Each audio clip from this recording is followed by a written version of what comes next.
Hello, my friends. Hello, hello, Okay. hello. Good news.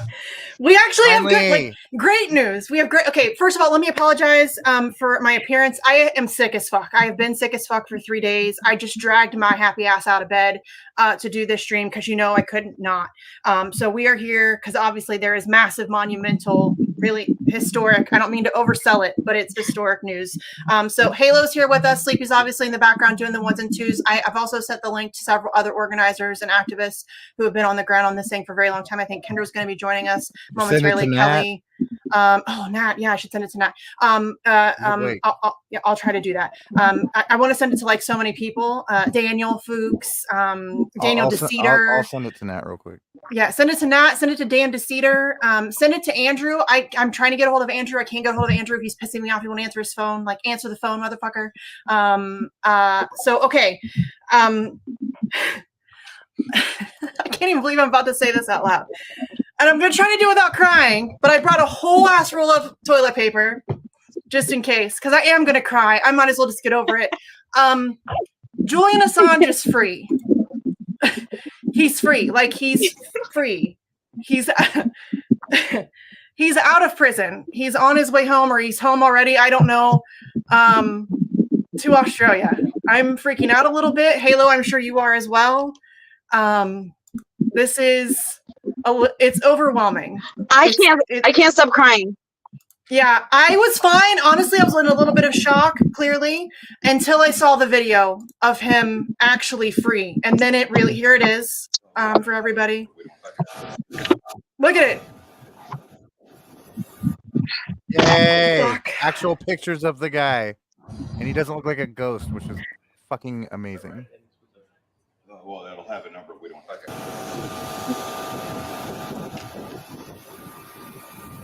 Oh, damn it.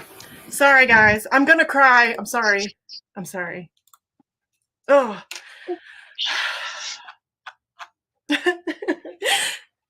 It's just been a long time coming. Fuck, guys. There are so many times when, I mean, I'm the optimist in the group, and even sometimes I thought there's no way he gets out alive. And there's so, you know what I mean? And I just can't believe it. I'm so happy. And you're the one that told me. I got my news from you because I was putting Twitter down for a minute, you know? Yeah, you're one of the, when I heard you're one of the first people I thought of. I'll be honest with you. The first person I thought of other than Julian and his family was Eric Levy from the UK. He'd be so happy. He'd be so happy. But obviously I can't call him. So my next thought was, Message Allie. that my next thought was the crew in our group DM, our little Assange activist group DM. Yeah. And so I wanted to make sure that you knew, because I called Paula and she just was crying. Yeah, she was just crying.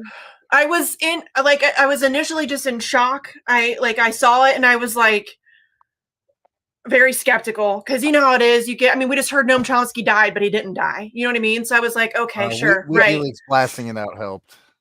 Yeah, WikiLeaks, and then but I was still like, I was like, okay, so he's gonna be free. Like initially, it was like he was gonna be free on Wednesday. That's what I was hearing.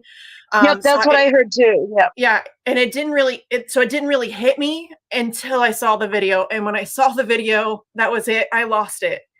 I had to yell for my kid. Do you have any waterproof mascara? So I had to borrow mascara from my 13-year-old, because I don't generally cry much, and I don't have waterproof mascara. So I had to borrow some from my kid because I knew I was going to cry. So yeah, it's a lot. This is a lot. It's a lot. Obviously, this has been over. I mean, what is it, like 13 years total? 14? 13? Hold on, I can tell you the exact dates. It's been 13 and a half, right? Yeah, I think so. Guys, it's been 9 years for me. The numbers, we get to do, like the next vigil we do, we get to do days since Julian Assange was freed, and not days that he's been in prison. Fuck. Oh my God. Okay, hold on. Get it together, Winston. All right. Hey, I sent the birthday boy Gordon Dimmick a invite, and he got a Okay, great good. birthday present. Yeah, he did. Happy birthday, Gordon. Oh fuck. I Okay, just want to so point out that we didn't just free Julian. We beat the fucking man, y'all. We well, beat the okay. man.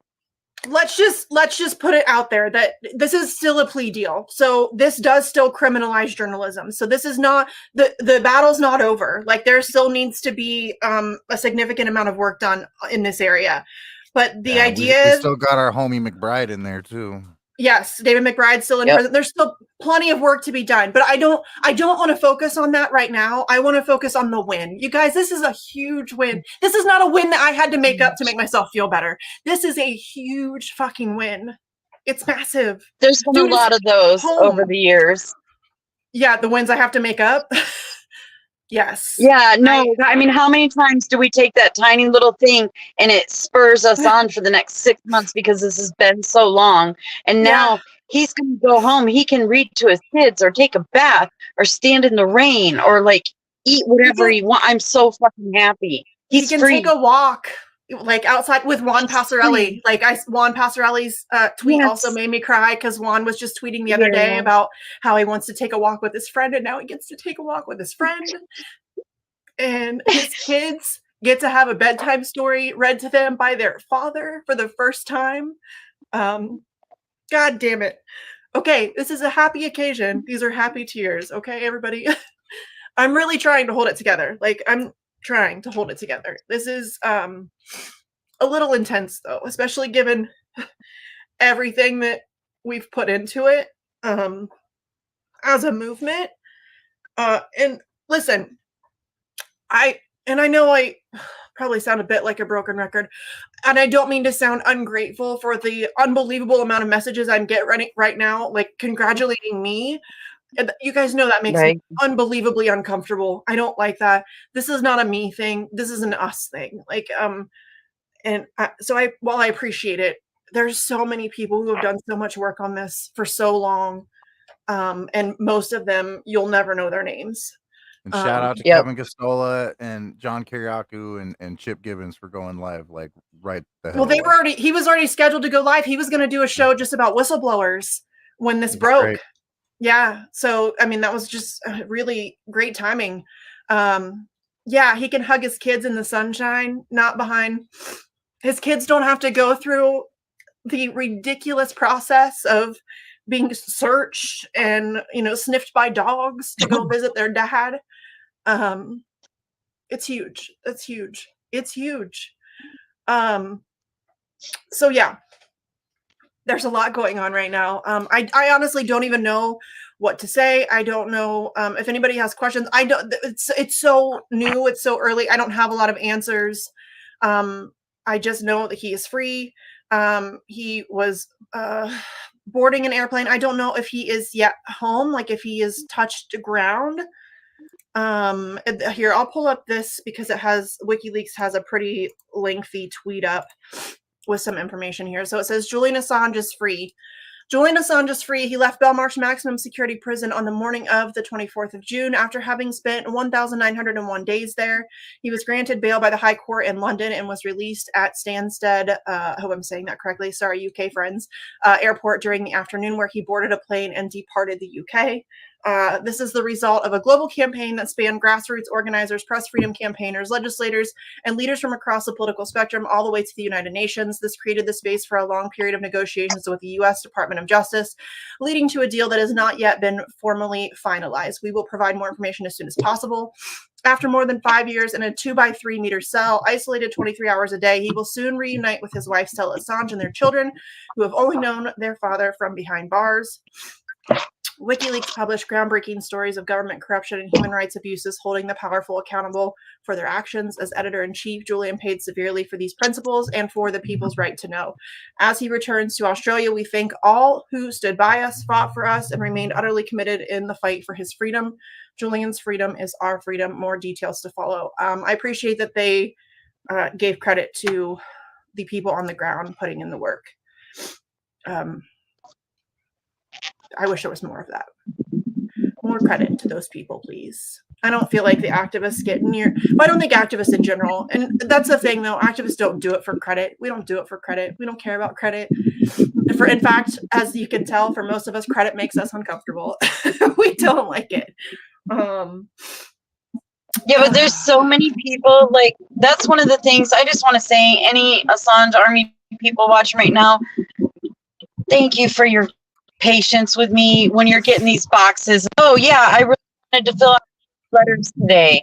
Or, something like that. Like, it's not, oh, crap. Yeah. I don't know if you can. We just started a new postcard campaign. Oh, she dropped. Hold on. We lost Halo. Yeah, her connection's not great, but we she in a car. we just started a new postcard campaign that we were going to do throughout the election, which we can still do. We just need to refocus now on a full pardon, I think. So y'all, we need to, instead of like all my shirts, my free Assange shirts, we need to do freed with a D, freed Assange, because we did it, y'all. Glory Jones is in the chat. We did it, y'all. We did it. Like we did this. We got to get the charges dropped, like Glory said in the chat, or we got to get a full pardon. Charges dropped to be obviously the better of the two, because he did nothing wrong. There shouldn't have been charges to begin with. Okay, hopefully your connection holds in there. Yeah, sorry, I'm trying to head home. No, I'm sorry. You're fine. You're fine. Dude, this is so on the fly. You're fine. You don't have to apologize.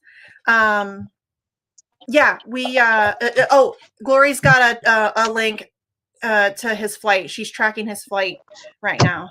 That's amazing, Glory. Oh, nice. Yeah, but we did it, you guys. Like he's literally free. Like he's out of Belmarsh prison for the first time in over 5 years.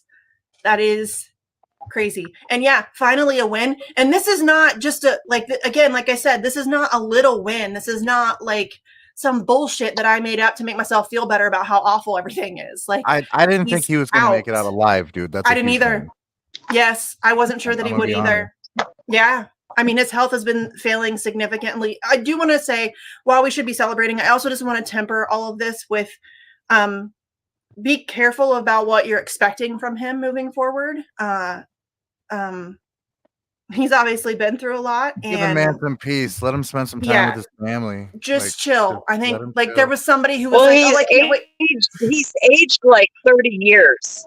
Yeah. You know, look at the age on him. He went into the embassy a young, Yeah. Yeah. And he looks significantly older. There's no question. But I saw somebody mention something that they couldn't wait to see a video of him with his kids. No, you're not entitled to that. You're not entitled to that. No. That's not something that we are entitled to see. It's not owed to us. They get to go have a life now. They get to go have a normal life now. He's already given us more than anybody. Yeah. Yeah. I expect absolutely nothing from Julian Assange from this point forward. Nothing. He's already sacrificed a tremendous amount. If he wants to just go sit on a beach for the rest of his days and never say a single word, do it, homie. Go at it. That's where I'm at with it. Yeah. He owes me nothing. The man's a hero for what he did, but let him live the rest of his life on his terms. Yeah. And we need to pick up the torch. That's what I think. Somebody needs to pick up the torch. I can't wait. I'm excited for when he lands in Australia. I hope that there's cameras there. I hope my Australian friends are at the airport. I bet they are. I'm sure everybody is. Yeah, I'm sure. Yeah. Like my phone is blown up, specifically from Australia and New Zealand. So yeah. I hope that they greet him at the airport. He deserves a hero's welcome. This is crazy. Like how many times have you visualized this, right? Like so many times. And I remember when I used to, when he was still in the embassy, I wouldn't plan actions too far ahead because I would think, well, any minute he could walk free. I don't want to order 5,000 of these things. I don't want. A funny thing, all of those postcards went in. The rest of them went in the mail today. So they're on the way, Misty. Some are on the way to you. But I went and ordered so many more, like 5,000 more postcards. I ordered posters. I went nuts because in the past 6 months, I've like, no, you know what? I'm going to long haul. I'm not going to. And now I've got all this. I don't even know what I'm going to do with it. I could wallpaper a room with postcards with these postcards. I just bought a shit ton of buttons because I didn't have time to make I ordered them. button supplies because Bean made us the new. Did you saw them, right? Like the new badges with the current. I mean, I'm so happy to waste. I'm not a waster, but I'm so happy.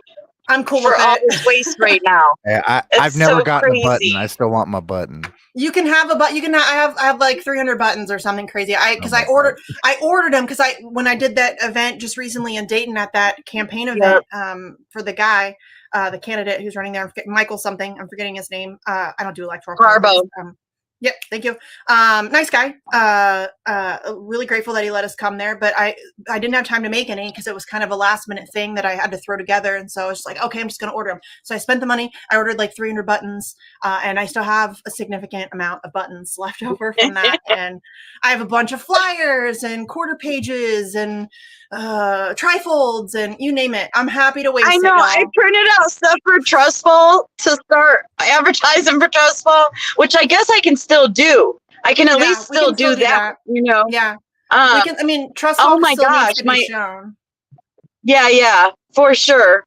There is still a war on our First Amendment. I just can't believe this is real. And everybody keeps telling me, "Is it real? Is it real?" You know. It's real. Yeah, it's real. Shout out to Andrew for starting this whole thing with one person when. Action for Assange. We tried to get him here, but he is. I'm trying. Hard to get a hold of. He is hard to get a hold of. I'm trying though. But yeah, he started like Action for Assange started with Andrew just going around and hanging up flyers all by himself in his neighborhood, and it snowballed from there. So shout out to Andrew. And not I'm just really for trying. Andrew. Any activist like Halo that just got involved, did their own thing, even if it was small. Like, thank you for doing that. Like, it all makes a difference. When enough people do it. Germany, Italy, New Zealand, Australia. I mean, people all over the globe have been doing unbelievable amounts of work, y'all. Like, for example, the London crew, they have 3 different events every single week. They have one on Wednesdays and they have 2 on Saturdays, one in Piccadilly Circus and one at Belmarsh. And they finally get to sleep in. Yeah, Wednesday was at Australia House. And what are they going to do with their time, y'all? They're going to have a lot of free time. Yeah, Palestine, or I'm sure that we still got to work on a pardon and David McBride. You know what? But we have something now. We have this beautiful, brilliant network that we've built over the last decade. And these people, like, when, because I've been getting the same things, like people are like, you did it, congratulations, and all this stuff. And I'm like, we did this shit. We did. Every person who is like, probably wanted to be like, oh shit, if Halo sends me anything else, I'm going to kill her. But they did it. They did the work anyways. They just kept doing it. You know, you got one of those boxes, so you know how labor intensive or whatever. We have this beautiful network of people now, and we all know we have a rhythm. We're just going to fix everything else now too. That's my plan. Anyway, after I take 2 weeks off or whatever. Yeah, I'm going to do, I don't know. I feel like we need to have a party. I wish I could just teleport Assange supporters to one central location so that we could party, because we earned this shit. We earned it. You know what's so funny is, I'm trying to find it. Several years ago, fuck my life. Several years ago, somebody was bitching because I talk about Assange too much. And so I was like, well, just help me get Assange free, and then I'll shut the fuck up. And so I tweeted out, I'm trying to see if I can find it. Oh, yeah, here it is. Hold on, I'll pull it up so you can see. Oh, we got a Daniel. We got a Daniel! Daniel! I'll be back in like a minute or two. Okay, here's what I tweeted on November 8th, 2020. Make Misty less annoying. So we have officially made me less. Well, I'm still going to be annoying. Who are we kidding? But we did. Daniel, you're a fucking delight. You're a delight. Can you believe it, Daniel? What's your thought? Like, what do you think? This is crazy. I cannot believe it. No, it's just bawling a little bit after seeing the video of him. Like Yeah, me too. We've heard him in years, and he looked good. He looked really good. He does. Yeah. I mean, yeah. When am I ever going to be chill, Mouse? Be serious.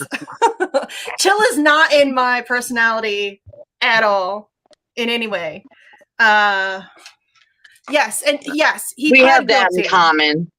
Yeah, yeah. Guys, I get it. He pled guilty. No, that's Daniel DeCeater. Different Daniel. Just as cool. Both are excellent human beings. But guys, we get it. We get it that he pled guilty. We understand that. We understand that is a dangerous precedent. But he's fucking free. Nat! Yay! Nat! What's up? I think you're muted. You're muted or Sorry, something. I'm so happy. I'm crying already, but I'm so sorry. I know. I can't we were crying. I found out Chris is alive, and now Jillian is free. And these are the best days. Yeah, I didn't tell anybody about X because I didn't know if I was supposed to or not. But are we allowed to say that out loud? Well, I think it's public. Yeah, okay, good. He's on YouTube, man. So is he?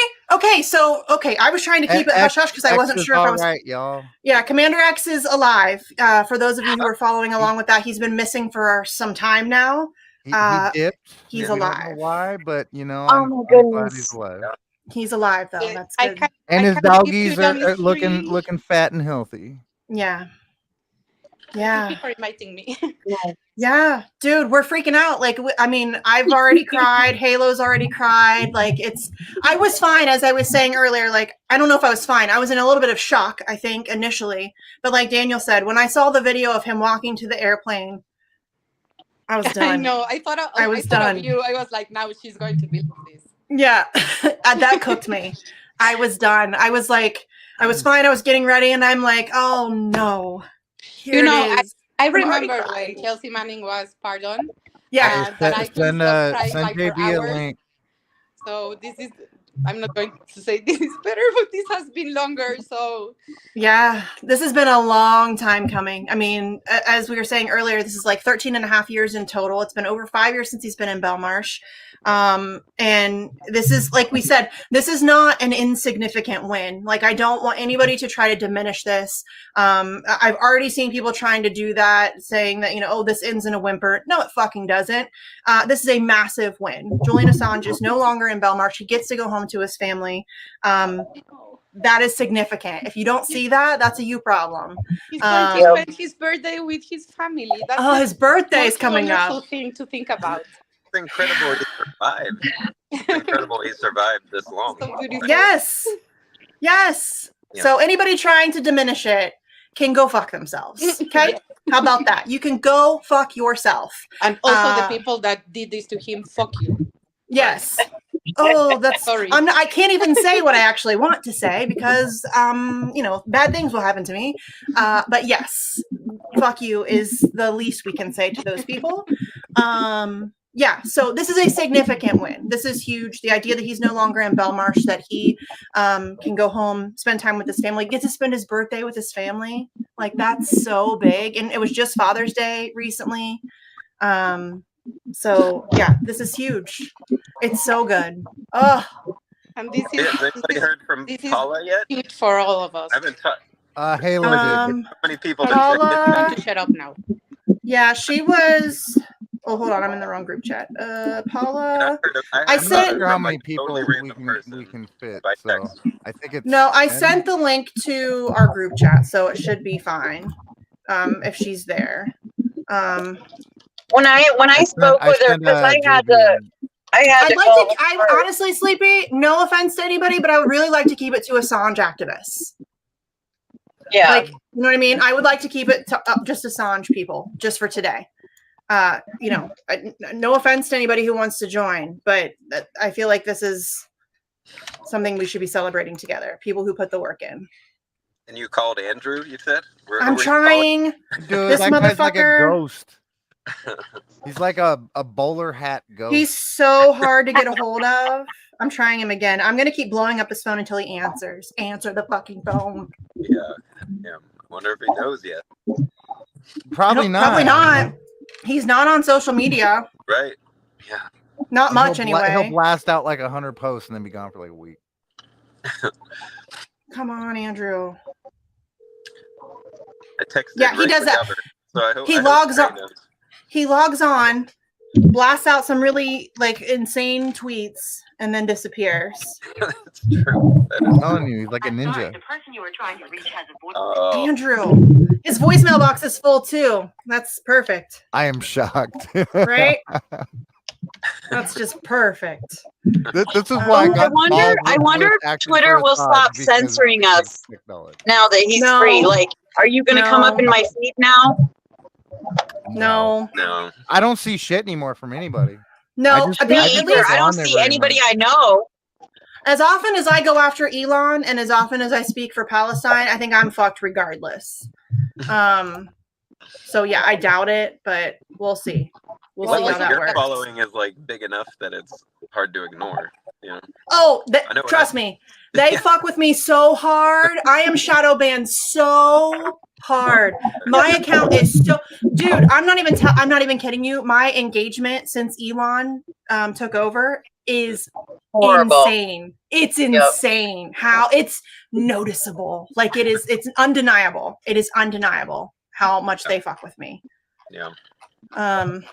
Again, thank you to everybody. I just want to say, Daniel, by the way, you're going to be getting a little card full of postcards.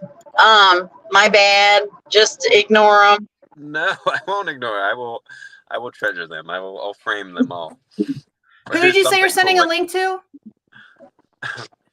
Sleepy. Who'd you say you're sending a link to? Okay, yeah.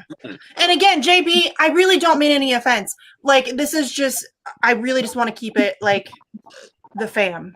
You know what I mean? Like the people who have worked the hardest for this. He don't take offense. He's gonna. I know he won't, but I mean, I don't. Invite you on for a show to talk. Yeah, I really don't mean to be like, you can't sit with us. That's not my intention here. This is just everything. We've all been working for this so hard that it feels like it's a little personal. It's like a little personal party. You know what I mean? Like, just I don't know if that makes sense, but that's the way I feel about it. It really does feel like that. Don't you think? Yeah. Like it really is. Like I've been doing activism and charity work and stuff like that my whole life, and I have never felt like not just the importance of it, but like this group of people that I love so much. Like I fucking love you. I'd take a bullet for you. Like, and there are hundreds of us that I feel exactly the same way about. Like, and this is so personal. This is way bigger than, you know, getting a pipeline not to go through or getting, you know. Well, I've done some other things. They're really big, but like this is something just different for me. Like my heart would have died in there with into it. Yeah, we put so much in it. You're right. Like in the time that we've all put into this, we have become legitimately a family. Like we are a tight crew of people and we work really well together, and it does feel very personal. Just given the idea of how much we've all put into it and how many events we've done together and how many, you know what I mean? Like it's just been so much that it does feel like I don't know, like I feel like an asshole, like I'm trying to be, it's like an exclusive club here, and I'm really not trying to be, but just in this moment right now, it feels like it should be us. Does that make sense? We are a family, and we've been heartbroken together, and we've been frustrated, and now we can finally celebrate this. Yeah. You have become my family. All the amazing activists I've like known along these years. You're amazing, and I think we all did this in a way. Yeah. This support has been growing for the past years. Like I've been here for many years, and before it was like so a few people, and now it's a huge movement. So this is about all of us. Yeah, it's not 100%. It's not about being exclusive or anything. I mean, it was just all of us feeling frustrated at people who didn't realize just how fucking important this was. Yes, we wanted more people. We wanted like everybody's welcome. Like recognize Glory.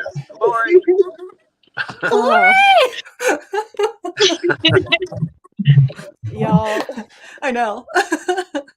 I know. It's a lot, right? Hola, Glory. No, because Hannah. You, Glory Jones.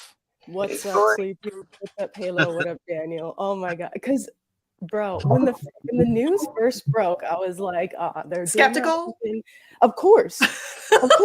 Yeah. Because remember the first time they said that they were looking at a possible plea deal, and then nothing came out of it. And then Joe Biden said he was strongly considering dropping the charges. And then 2 days later, the US filed diplomatic assurances. Yeah. And it's like, and I was like, okay, MSMPs, they're basing it off of the fact that it says, they filed a criminal information instead of an indictment, yada yada. And then when I actually saw the video of him getting on that plane, bro. I know, I broke down. I was fine until then. That's what I just said. I was fine. I was a little bit in shock, and I was like, okay, if this is legit, then it's cool. But also, there's still the threat there's the dangerous precedent that's been set. We're going to have to keep that fight going. And I was like, all these thoughts are going on in my head. And then I saw the video of him entering the plane, and I was like, fuck. Yeah. I was done. But here's the thing, is he's actually free. Oh, yeah. I know. Visually, I could see him. We saw him, guys. I could see and heard him. I saw a little. How many times have we demanded proof of life right now? We have it now, Halo. Yeah, we have him on a plane. Crazy. I'm so happy, guys. And out of Europe. Yeah. Oh, Stefania just tweeted, I'm crying. After 14 years, I don't have to wake up tomorrow thinking about how to access the hundreds of thousands of documents on how the UK, US, Australia, and Sweden have destroyed. Let's give a shout out to Stefania Marizzi, who has been an absolute fucking bulldog. An absolute for real. She is like a fierce warrior, and I'm so happy for her. A lot of my tears aren't just for Julian; they're for her and Stella and Gabriel and the boys and John and John. Yeah. Oh man, and all of us, kids, bro. Yeah, the kids. I wish John Pilger were alive to see this. I wish Eric was alive. I cannot stop thinking about Eric. I cannot stop thinking about Eric. I mean, as I told Halo, I immediately thought of Julian and his family. Obviously, that's where my thoughts first went. And then I thought, fuck, I miss Eric. I wish Eric was here because he would be so happy. God, I'm going to cry again. He would be so happy to see this. Oh, fuck. Oh, yeah, bro. Don't get me started again, guys. I'll be real about one thing, too, because, yes, the precedent that the plea deal sets is pretty fucking shit for journalism. But let's also be real here, and this isn't me trying to downplay the significance of the Assange case. There's 100 and 200 journalists that were murdered in Gaza with US weapons. There's a fuck ton of censorship happening right now in the EU between chat control or all the bullshit that they're trying to put out in the UK with the online safety bill. And now you come here and you see all the censorship happening. So regardless of Julian or not, there's work to do anyways. Yes. So at the moment, we can at least celebrate the freedom of a political prisoner. Yes. So, and we should listen, we can take some time to breathe and to celebrate this and to be happy about it. And then we can regroup and figure out our next plan of attack and I've said this forever. People on the show, I've said this, people would always well, what would you do if he was free tomorrow? Well, I'm going to party like crazy and be very excited. And then I'm going to get back to work. It doesn't stop with Julian. It was never going to be over with Julian. That was never going to, it was never going to be Julian's free. It's over. That was never the thing. How long ago was it that David McBride became the first Australian to get sentenced to prison for Australian nearly 6 years? He's in prison. He exposed them. I bet he's pretty damn happy too. I hope somebody's told him. I hope somebody has told him. I'm sure somebody has, but y'all motherfuckers better be awake and telling him, because I know any isn't going to get guys. Yeah. My signal is going to go because I'm almost home, but I fucking love y'all so much, and I will talk to y'all soon. Yeah. We love you. We love you. Bye. Kendra's here. Oh my god. Oh my god. It's so good to see you guys. I was like, I think I'm still kind of I'm in shock a little bit. I'm just like, oh my gosh, I can't. But it was so good to see him getting on that plane. I was just like, oh my gosh, hallelujah. And who knows what this means for free press or whatever, but man, he has just suffered enough. Yeah. We'll worry about that. We've been saying for years, we just wanted to save his life. Yeah. Right.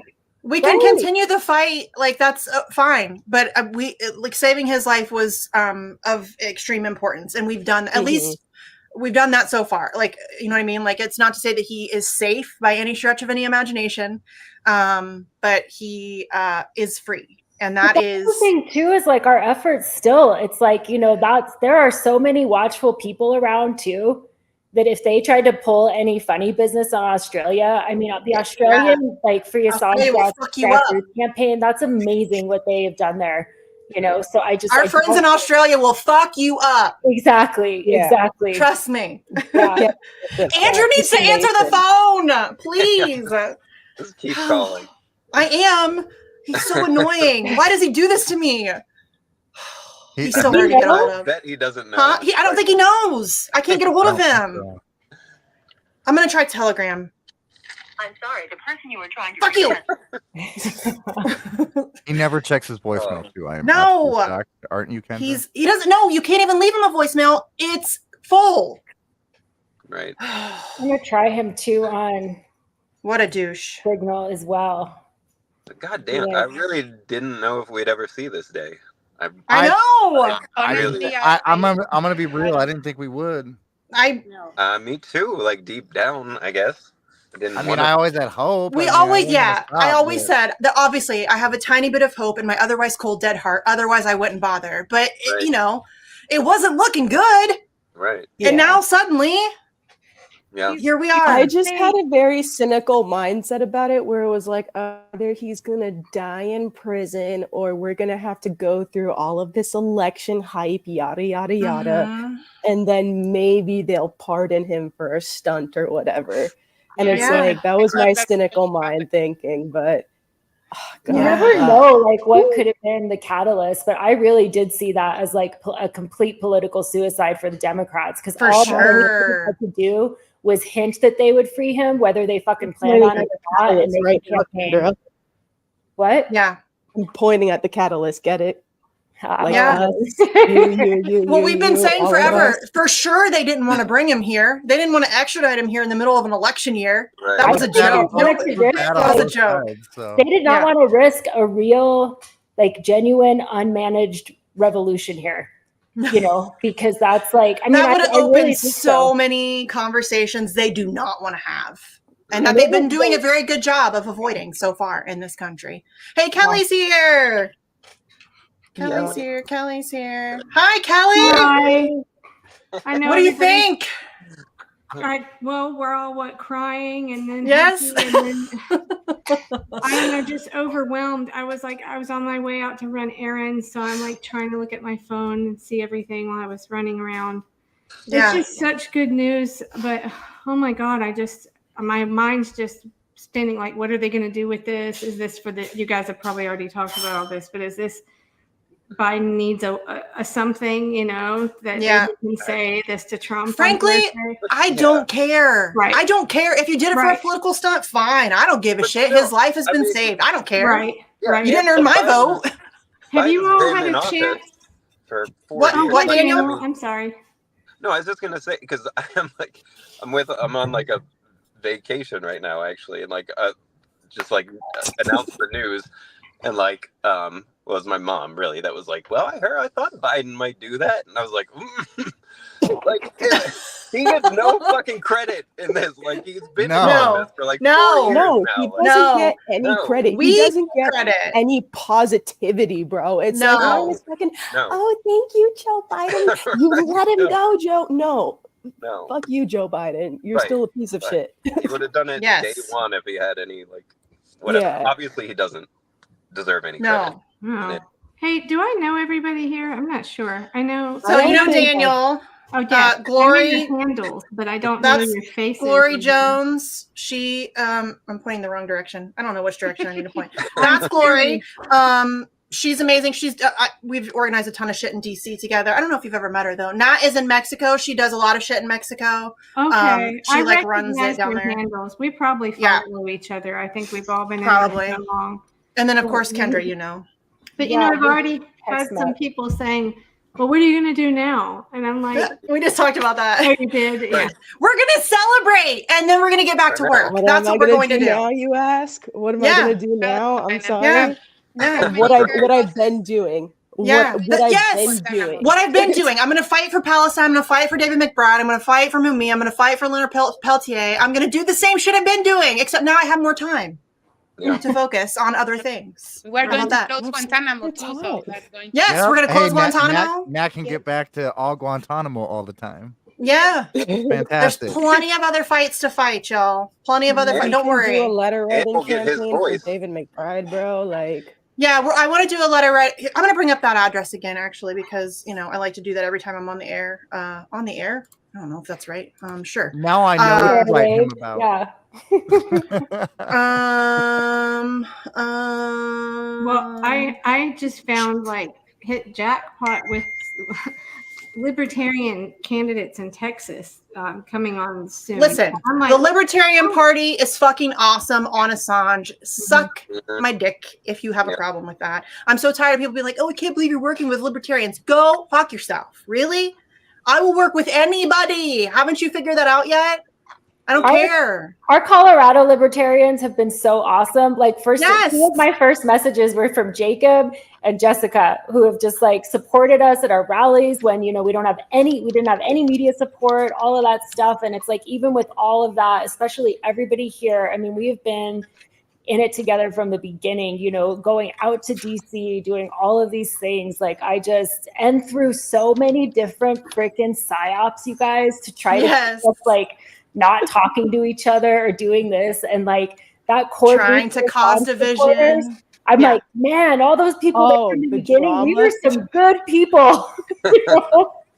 Y'all. There were some individuals, all right. Okay, individuals, but the ones that stayed together, which is still the majority. We've got. And listen, we deserve an unbelievable amount of credit because there have been numerous attempts to infiltrate this movement and to cause division and to cause infighting, and we have managed to fend all of that off. Mostly. I don't know if it's been perfect, but mostly we have fended all of that off, and we are all still together, very much still a family, very much still focused. And so I think we deserve a ton of credit for that because there has been a significant amount of pressure trying to get. We all deserve credit for each doing our own thing. I think it was maybe using our talents that we had to overlap, and where I mean, no one of us could have done this, so it's everybody together.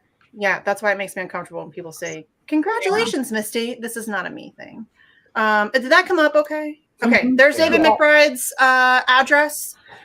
Please take a minute and write it down. And then also please take a couple minutes and write him a letter. It doesn't have to be fancy. It doesn't have to be long. My dude is looking at nearly 6 years in prison. It's almost certain that he will have to spend that entire time in prison because Australia sucks. So maybe he'll get lucky and they'll let him out early, especially given that now Assange is out. Maybe this will increase some pressure on that front. But please write him a letter. Please. Please. Yeah. Maybe this will change something. Or like 10. And we're going to have Julian's voice now. We're going to get to hear from him. It's funny you just said that, Daniel, because I remember, I think it was actually you that said that at one point a long time ago, years back. And I remember I said, well, I don't know if we should count on him being, I'm thinking of myself being in that position where he was. Would I be able to even speak words anymore? I think I would just be a puddle of, so I thought we shouldn't expect him to come out. But when I saw that little... But when I saw that little video snippet of him, even though it was just a few seconds, he looks good. Yeah. Wouldn't that be some shit if he comes out during this election? I don't know, after they replace Biden, and he comes out and has some stuff to say. Real quick, shout out videographer for letting VistaJet logo, because I don't know charter companies like that, so that should help me track his flight. He's over where are they at right now, Glory? Where's the plane at right now? They're flying over New Delhi. What? Oh, that's so crazy. Yeah, Brian, here my significant. Guys, he's on a plane. He said, "Are they going to be on a Boeing? Is he on a Boeing? Is he on a Boeing? Can we not? Can we not? Oh God, please. Right. Well, Can we know not? He's got to watch his back. So. Oh, for sure. Yeah, Oh, he's yeah. certainly not safe by any stretch of the imagination. Yeah, he's got to there's watch no his back about it. unless if he turns into like one of those people, I don't know, one of them people that gets out of prison and is like, hey, State Department, do you need my services? Yeah. No. Which, listen, whatever. Dude's already sacrificed enough. I expect nothing from Thailand, CJP. Sorry, answering the question. Yeah, they're headed to Thailand right now. The current flight is en route to Thailand, but he's probably either headed to Australia and then to the northern, Mariana Islands, or straight to the islands. I don't know how flight routes in Oceania look. So yeah, I'm not sure either. It's not a direct flight. It's not a direct flight to. I highly doubt a flight from London all the way to the Pacific there's got to be a stop Islands off would somewhere. Yeah, so they're stopping in Thailand. It is a small plane. It's a charter. It's not like a. It's a charter, like a bro. public flight. Yeah. Oh, you know what? Speaking of money for charter flights, though, that does raise a question about where the hell that Dow money went. I still right. Hey, yo, I got questions. Actually, you know what? I'll let you breathe a bit. I'll wait until after Wednesday when the plea deal. That's what I've been doing about that. Yeah, I've been waiting on a lot of things. You know who else we should really focus on too? I'm sure you have on other broadcasts, but is Schulte, Joshua Schulte. Yeah. We have. We should, he's the one that leaked the Vault 7 stuff. I can pull it back up. Hold on. Well, allegedly. We still don't know for sure, but it was something where they pinned it on him. Right. Well, he's been convicted, so I think you can drop the alleged. But they don't have anything on him. Yeah, you don't have to. But they said the absence of the evidence they have of nothing. Absence is not absence of evidence or something. And if you use a VPN, any efforts to conceal or evidence of your guilt is basically what they. Yeah, we've done his case pretty extensely on this show. Well, that would be good, something good to focus on. Maybe I'll have to do that too. I mean, there's no shortage of things to fight for. I will personally, I will probably shift my focus to McBride just because he's my friend, and that's personal to me. So, and because when he was like immediately, I mean, I know you guys have talked about this, but like imminently facing his own like prison and everything, he was worried about Assange. Yeah. You know? Every time we had him on this show to talk about his own case, he would talk about himself for about 34 seconds, and then he would start asking questions about Julian. And I'm like, my guy, we are here to talk about you. And he just doesn't, that's just not in his nature. He was much more concerned about what was happening to Julian than he was about what was happening to himself. So, yes. There's like, but again, he could be here to celebrate with us. Me too. Right. Oh, you're gonna make me cry again. Me too. I really wish I could see his face when he learns the information. I wish that I could. You know what else hear his voice? Cry, though?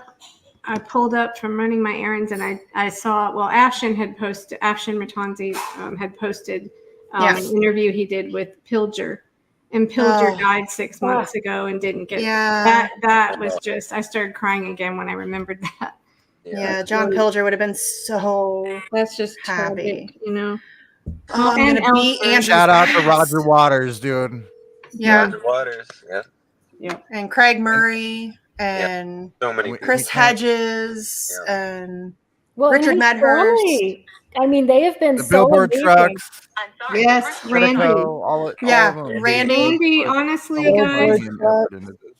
Honestly, guys, Randy, and that's how I started. I did a candidate thing years ago, but then I worked with Randy for like 4 years, and he has been at this probably longer than anybody. And he actually had early shows where Assange was on the show, and those are great to listen to as well. If you go to Live on the Fly. Have you talked to Randy? Have you heard from Randy? Just briefly. He kind of teased me earlier about it, but he wasn't allowed to say.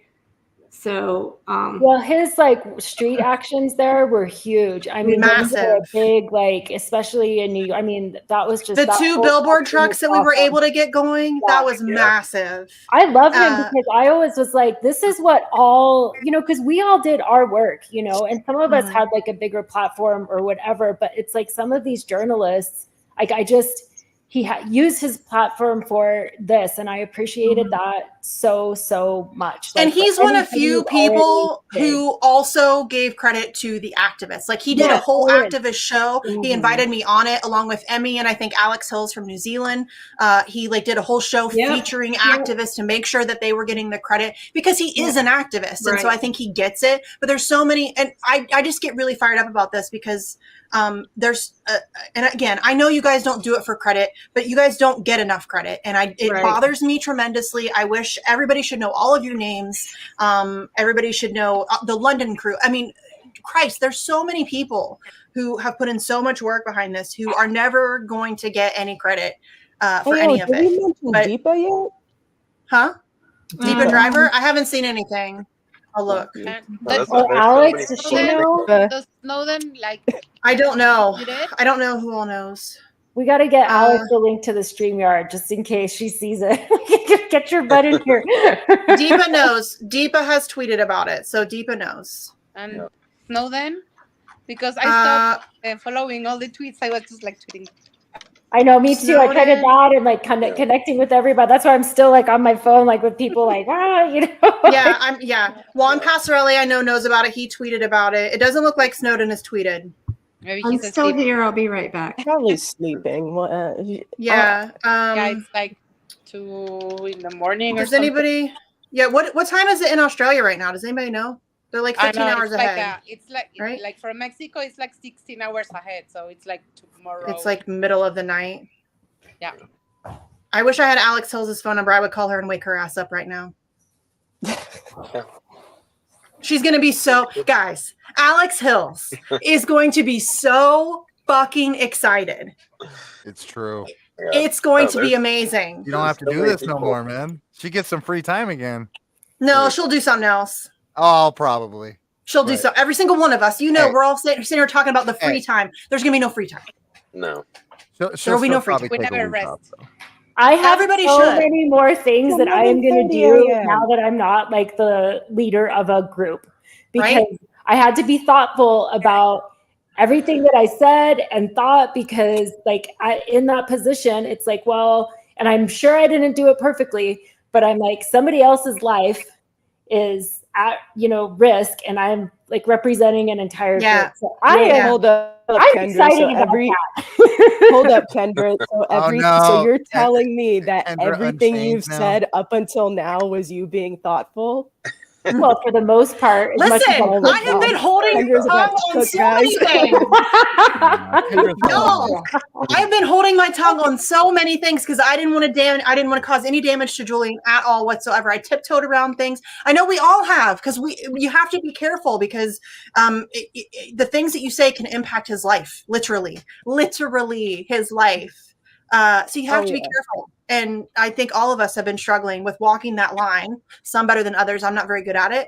I don't have a filter. So, but yeah, it's going to be nice to not have to be that as concerned with what we say. You know what I mean? Yeah. I might have my personal Twitter account back. I don't have that much reach. I don't think I had to worry too much, but no, you all did an amazing job there with you. Yeah, sorry, Misty. We're not Twitter famous like you. No, Lori has a good following. But we're friends with Misty. It's true. But Twitter famous bullshit.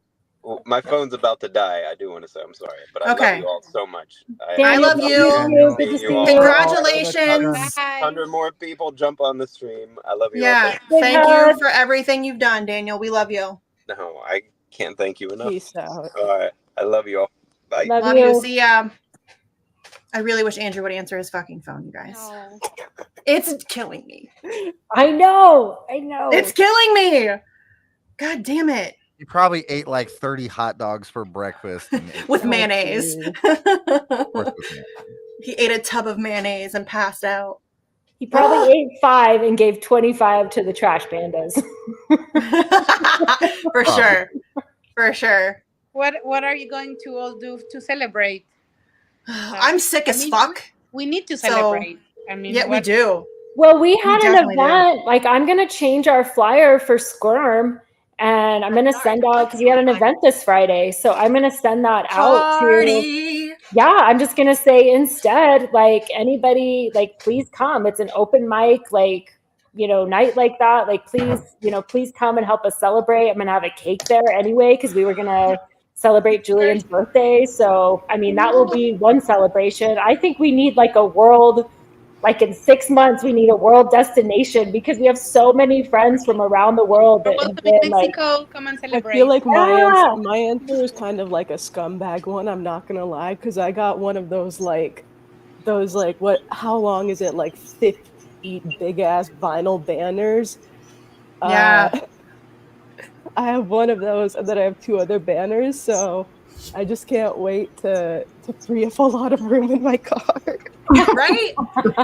There's like a whole section of my garage filled with Assange shit. Banners, posters, boxes full of shit and buttons and the button maker and all of the stuff. It's like a whole section in my garage that my megaphone, all that stuff.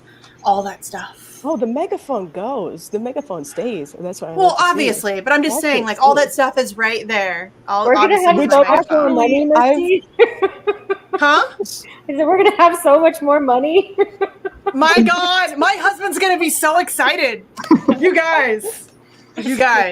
I'll find something else. He knows it. There'll be something else I'm spending thousands of dollars out of pocket on. I will say though, there are these what was I gonna say? Because this is going to fill up my car now that I get rid of the space that banner takes up. But have you guys seen those like shrouds, or I don't know a better word for them, but like they symbolize dead babies? Yes. Mm-hmm. Yeah. So I only bring them up because they're great for solo actions and they make a very powerful visual statement. And 3/4 of the time, they don't piss off cops and security.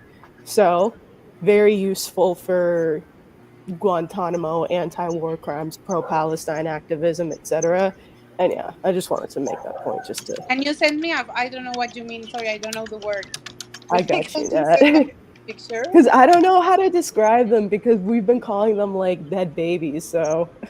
Show me what you mean too. I think I know what you mean, but not positive. Yeah, I want to know so I can use it. Thomas Massey has tweeted. Shout out to Thomas Massey, y'all. He has been an absolute fucking rock star. He's been one of few people in Congress that we've been able to depend on. He has been receptive to me on Twitter. We've had conversations, and he led the charge on a number of things in Congress, including the 2 bipartisan letters, the bipartisan piece of legislation, all of that stuff. So shout out to Thomas Massey for kicking ass on this issue. Able to share something? You know what else he kicks ass on? To say that, it's bigger than just Assange. Have you guys seen, I'm sure you have, some of his C-SPAN testimony where he was talking about technology, like stuff with the election. Yeah, he's great. I mean, he's great at all that stuff. We listen to Congress and they're like, oh, my granddaughter knows how to use my phone, but he's like actually with it on all. Anything to do with civil liberties, that's your guy. That is your guy. The general public, doesn't really know this stuff. And it's, I don't know, it's something I try to keep up with. I'm not really a tech person, but Me neither. find it fascinating. And I'm just glad that he talks about it. And I can't remember. It was something from 2023. Oh, he was talking about the reverse. He was interviewing somebody or questioning, about reverse targeting with the Section 702 FISA. Is that right? And where he said that what they do is, obviously they can surveil someone overseas, right? But say they really want to target an American. They just find that someone overseas that person is talking to. And then we've covered that. Yeah. So I just thought it was, and he was just grilling him and kind of wouldn't let up. And I thought we need more of that. We need more of that because as it stands right now, the transparency goes one way. They have transparency on us, and we have to fight tooth and nail for every bit of any transparency. Like, you all know about Stefania and her FOIA battle. I mean, that's what we have to do. And it costs We have money. it completely backwards. There should be full transparency for power, and people should have all the privacy that they want. And we have it completely backwards at this point. And that is, a problem. It's a big problem. So I'm still here. I'm sorry. I haven't eaten anything, and it's 9:30. So I'm going to go off. Girl, I haven't eaten in 3 days. It's okay. I'm sick as fuck, guys. I don't even know how I'm sitting upright at this point. I'm on adrenaline. That's how. I know. All right. Same. Kelly, you got a dip? Is that what you said? I think she did. Yeah. I think she killed her camera. She's still here. I think she's just eating. I'm here. I'm listening. Okay. I just don't want to sit here stuffing my face. Boy. Okay. Yeah, that's cool. Oh, gotcha. Y'all. It's unbelievable. Okay. I'll be interested. Oh, hold on. We got info. Andrew. Get your ass here, buddy. Button here. Hold on. Can you guys hear it? What's up, dude? Julian Assange is free, motherfucker.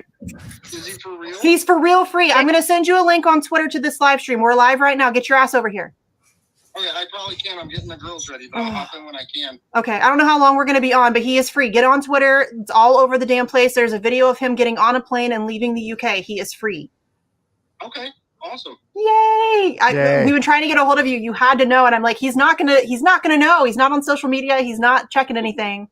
So hey, Andrew. Me and the girls were finishing up the garden. We just got all of our lettuce planted. Oh, okay. Well, get It was for good stuff. Andrew. It was for good stuff. Yeah. Glory's here, Kendra's here, Nat's here, and Kelly Lane is here. And Sleepy's here. They all say hello. We're very excited. We're on a live stream, so we just wanted to make sure that you knew what was going on. I'll send you the link if you can jump in anytime soon. I don't know how long we're going to be here. We're all just basically ranting at this point. I'll get on as soon as I can. Okay. All right. I love you. Love you too, dude. Bye. All right. Let me send him this link. Finally! That was killing me. Like one of the most important people for me to. I mean, he got us all into the. Well, and Andrew and I have done so much together. Like I would say of anybody, I don't know. Like Kendra and I have done a ton of stuff together. Paul and I have done a ton of stuff together.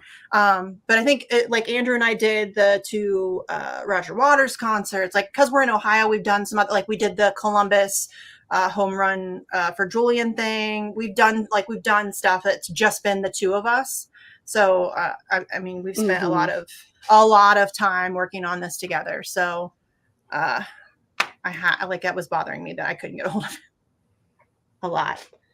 People were texting me that I don't know, saying, "What a great day!" Roger Waters, you still a G for doing that with the concerts. By the way, yes. That was so cool. It was amazing. I mean, that was so cool. He did not have to do that, and for him to let us, and it was so successful.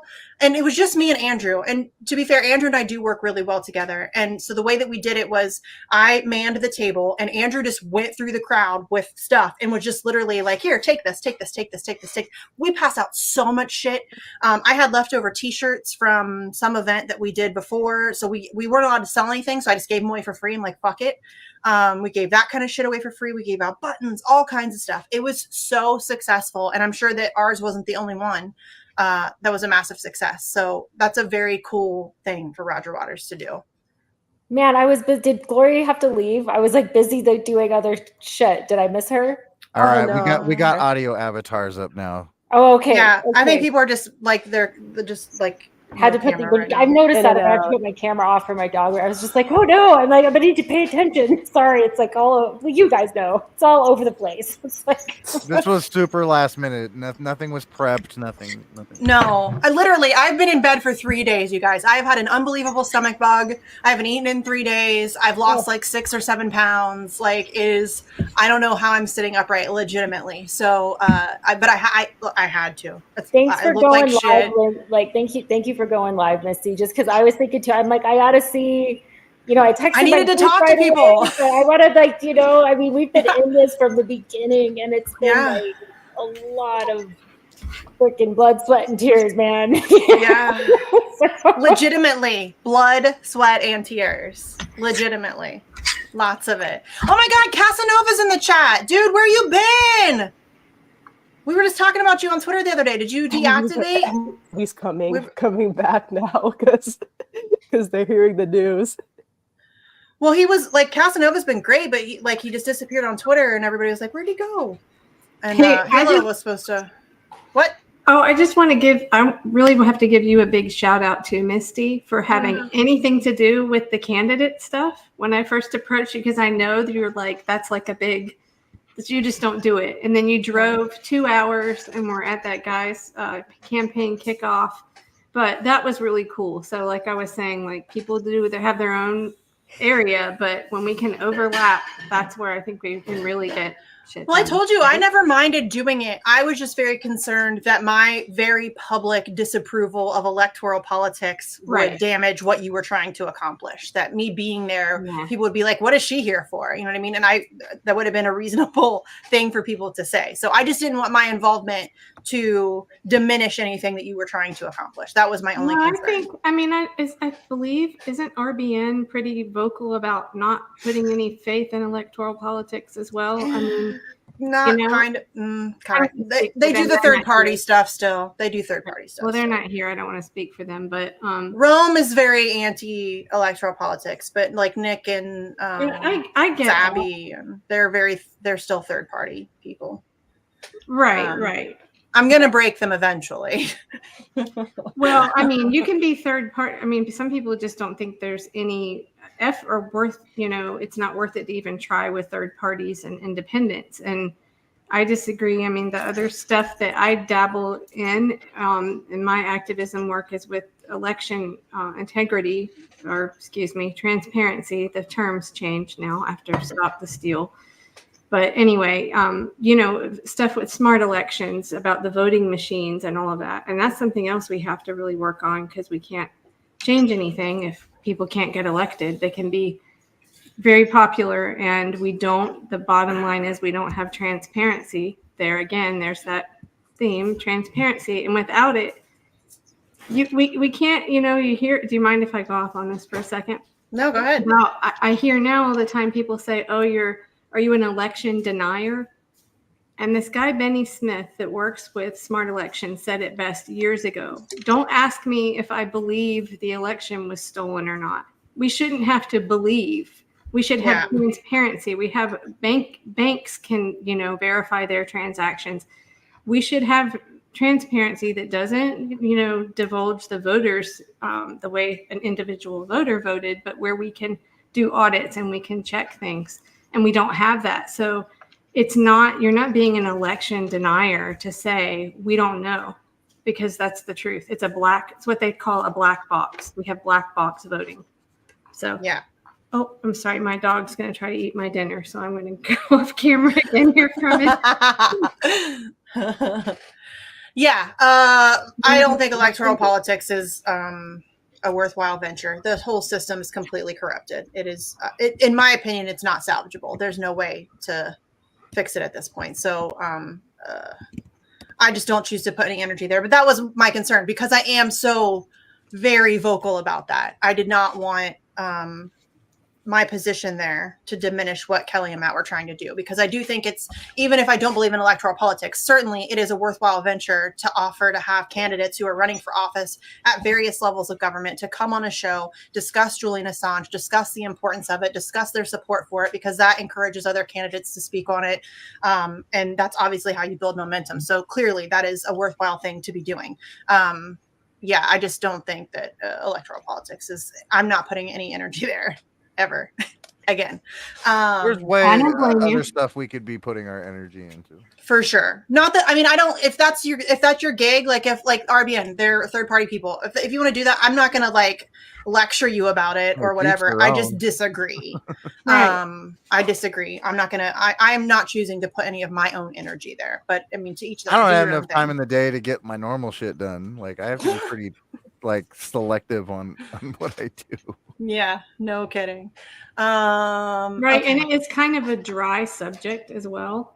I mean, to sit there and through these meetings about voting machines, I mean, your eyes will glaze over. Let me tell you. Yeah, Pasta and Fee. Oh my God, they spent so many hours sitting in ridiculous like meetings and observing elections and all kinds of ridiculous stuff that and credit to them, I couldn't have done it. There's just no way. I don't have the patience. I'm far too ADD to like sit in a room like that and listen to such boring information. I wouldn't retain any of it.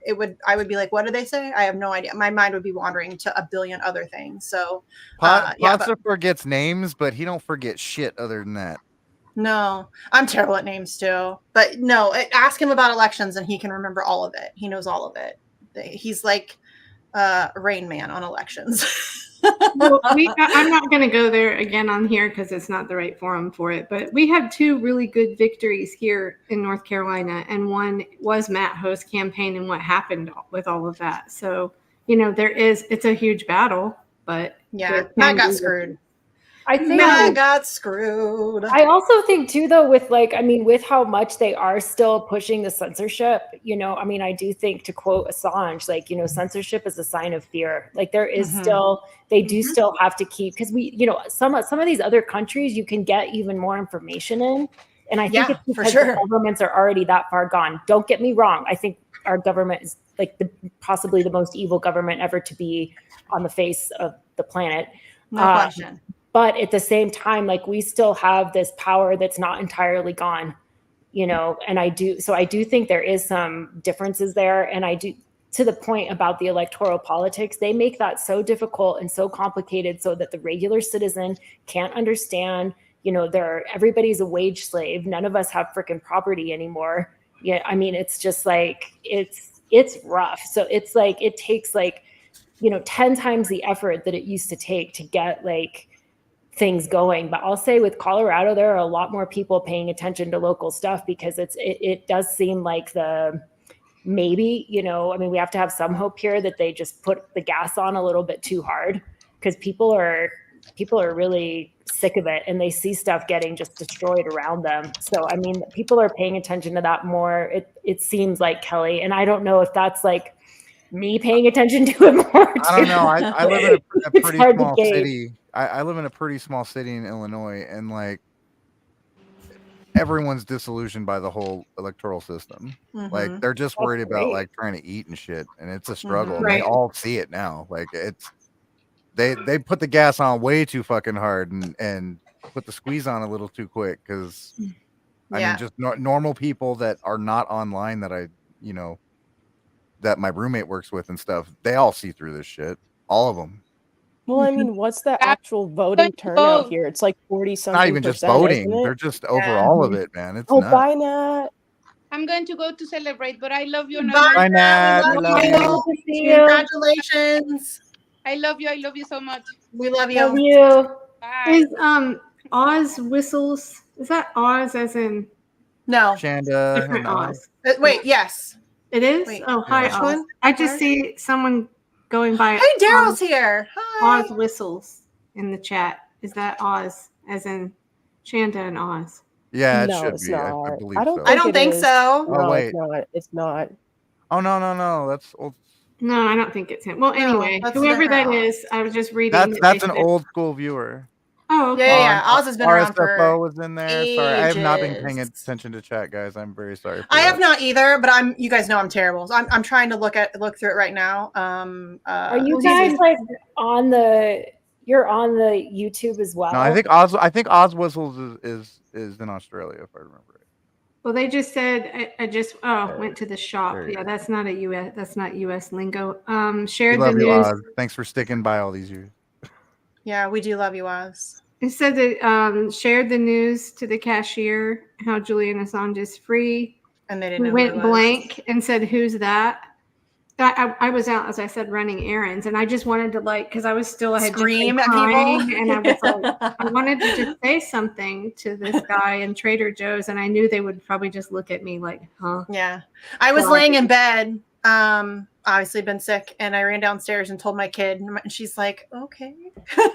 She's 13, like she gets it. She went to that event in Dayton with me, because she's been how wanting did to that get. go? I didn't really hear much about it. Did you? It was good. It was small. I mean, there wasn't a ton of people there, but it was good. They had a great setup. They had a DJ. I got to meet a bunch of different organizing groups in the Dayton area. One that does a lot of work for homeless. There was another girl who is friends with a lot of journalists in both Syria and Gaza. So I'm going to connect with her. So, I mean, I got to, talk to a significant amount of people and hand out a lot of information. I got some emails and stuff like that, but it was fairly small, but it was fine. It went well. He's pretty young. I think maybe 30. Was it he's very young. It was a young crowd too, right? Yeah, I would say probably average age was maybe, I don't know, because there was like this little patio area over by the restaurant that it was in front of, and that was a little bit of an older crowd. The crew that was sitting in front of like the DJ area where all the tables were, that was the younger crowd. But then there was a lot of people sitting in the patio area of the restaurant, and that they skewed a little bit older. But yeah, it was good. Dissing on the old people, because I'm kind of in that category now. But I think that listen, I think Democrats think that the kids are just going to fall in line and vote for them this time. I think they have another thing coming. I really do. I don't get my vote. Well, no, but I mean, they're because of TikTok and all. They've seen the direct footage from from Gaza, and they think I see on Twitter they're like trying all these same old tricks. Trump. Well, it's young people, and it's also there's an abandoned Biden campaign right now that's going national, and it's mainly like a Muslim American thing. It's not necessarily an age thing, but it is gaining quite a bit of traction, specifically amongst former Biden supporters, because those communities did turn out for Biden in 2020, and then Yeah, I know. Well, I see it where I live. I mean, there's a definite age divide. I'm in a very blue bubble of North Carolina, believe it or not. But I'm in small town Ohio. I'm surrounded by Trump supporters. Surrounded, and I mean rabid Trump supporters. Like, for example, the guy down the street has this massive wooden sign. I live in the country, that he painted himself, that he's had up there since the last election, and has not taken it down, and it remains up to this day. He is a pretty significant Trump supporter for sure. Not to say that that's it. I'm also just 30 minutes outside of Columbus, which is so unbelievably liberal. Yeah, Ohio State, right? Yeah. It's like a liberal hellhole. But where I live is the complete opposite. I bet I have you beat on that one. Chapel Hill, North Carolina. It's maybe like 80% blue. Yeah, I would say Columbus probably rivals that. Okay. It's pretty bad, especially the fancy parts, Upper Arlington and those types of locations. Okay. I'm trying to look through the chat to see if there's anything that anybody has asked. Did you guys already pull up the actual documents earlier? No, I could do that. I thought that would be good to do because I didn't even have time. Like I said, I glanced at them, but I really wanted to see the actual legal documents. I didn't think those had come through yet. Yeah, they're out. No, they were filed. It's only like 4 pages, though. Yeah, it's only 4 pages. Because it's only 1 count for espionage. That's all they're charging him with, which is specifically why the precedent is pretty shite. But is it full? Is it just to conspire, though, with Manning? I think it's just to conspire. I think you just had to plead out on the one they thought they might be able to prove, because that I think it's the like computer intrusion shit, like the computer intrusion shit. Yeah, for them. Conspiracy to obtain and disclose national defense information. Yeah. Do you have it, Lori? Yeah. I'm trying to find it. Want me to send you the link, or do you just want me to share it? Share it. I don't know if you can share it. Can you share it? Oh yeah, I can share it. You just have to. I just have to add it. Okay. I've got it here too. I'm just reading it on my end, but blow it up a little bit. Boom. There you go. In the Northern Mariana Islands. Conspiracy to obtain and disclose national defense information. Yeah, that's a problem, guys. I mean, that's It's not. Look, it's not a win for press freedom wise. No, it's a win that this guy is not going to die in jail. Where was that? Who did WikiLeaks tweet that out, or where did you? It's everywhere. Like I think I saw. No, it was filed in the. It's filed. Like it's legal. Yeah. Do you have that retweeted? Like it's a legal I'm just trying to pull it up. Yeah, it's on my Twitter. It is okay. I'm pulling you up right now. Yeah, it's on my Twitter, and then if you go to the description of the image, the document is in the also thing. But it's only 4 one pages, of his lawyers. Yeah, one of his lawyers tweeted it out too. There you are. Okay. Yeah. Julian Paul Assange was not a United States citizen, did not possess a U.S. security clearance, did not have authorization, blah, blah, blah, blah. Yeah, but yeah, that is definitely problematic because I just had an argument with this guy that on, I don't know where, Facebook or somewhere, was saying, so you're saying that anybody should just be able to, publish classified information. Actually, I can. Yes. That's exactly what I'm saying. Right. But yes. If it's a crime, it can't be classified. If it's a crime and it's in the public interest, yes. The answer is always yes. You should be able to publish that. Period. End of story. There are no negotiations. I wonder. It's not. Sorry, I'm used to running these. How do if I wanted to share a clip? Well, we'll go through this first. I had a clip of Daniel Hill saying that's exactly why Assange shouldn't be held to any. There's no crime here because he never signed anything. He didn't take some oath like Daniel Hill did. So we're still, he's a publisher. So this is no different than Ellsberg. So this is kind of. It's problematic. I don't want to sugarcoat it for people. This is not like a full win. It is a win. Celebrate it, enjoy it. Feel good about it, but it like the work does not stop. Like this isn't it by any stretch. This is a problem. The fact that he has been forced into a plea deal and has had to, this essentially criminalizes journalism. Mm-hmm. And that is an issue. That is a problem. That is something that we're going to have to continue to fight. And that's exactly why this doesn't stop then. No, of course not. Of course not. I know. Instead of free Assange, it's now back to free speech and all that. And I mean, drop the charges or pardon Assange, whichever. Journalism is not a crime. That whole thing has to continue, unfortunately. But I mean, listen, again, Julian Assange is on a plane right now. He is no longer in Belmarsh, and that is massive. So don't let anybody diminish that victory. Do you know? There's another clip as well where Kiriakou was on Jamal Thomas's radio show not that long ago, and he's talking about when they offered him a plea deal, or we heard reports of it and he said no, absolutely not. And he said hell, not just no, but hell no. Yeah. So I want to dig in. If anybody knows it off the top of their head, please tell me. But I can't remember. What is the difference between that plea deal and this? Do we know yet? We do not know. We didn't really have a lot of information about the previous plea deal. It was really just rumblings and rumors, which we've been hearing for a while. I mean, that's been stuff that's like, there's been little whispers of it here and there for, years really. So we don't really know the specifics of that, whatever plea deal was being bantered about before. And obviously his legal team wasn't able to speak on it because they have to be very careful what they, forward facing, how they present his case, because anything that they say can be used against him. And so we don't have any information about what was presented previously.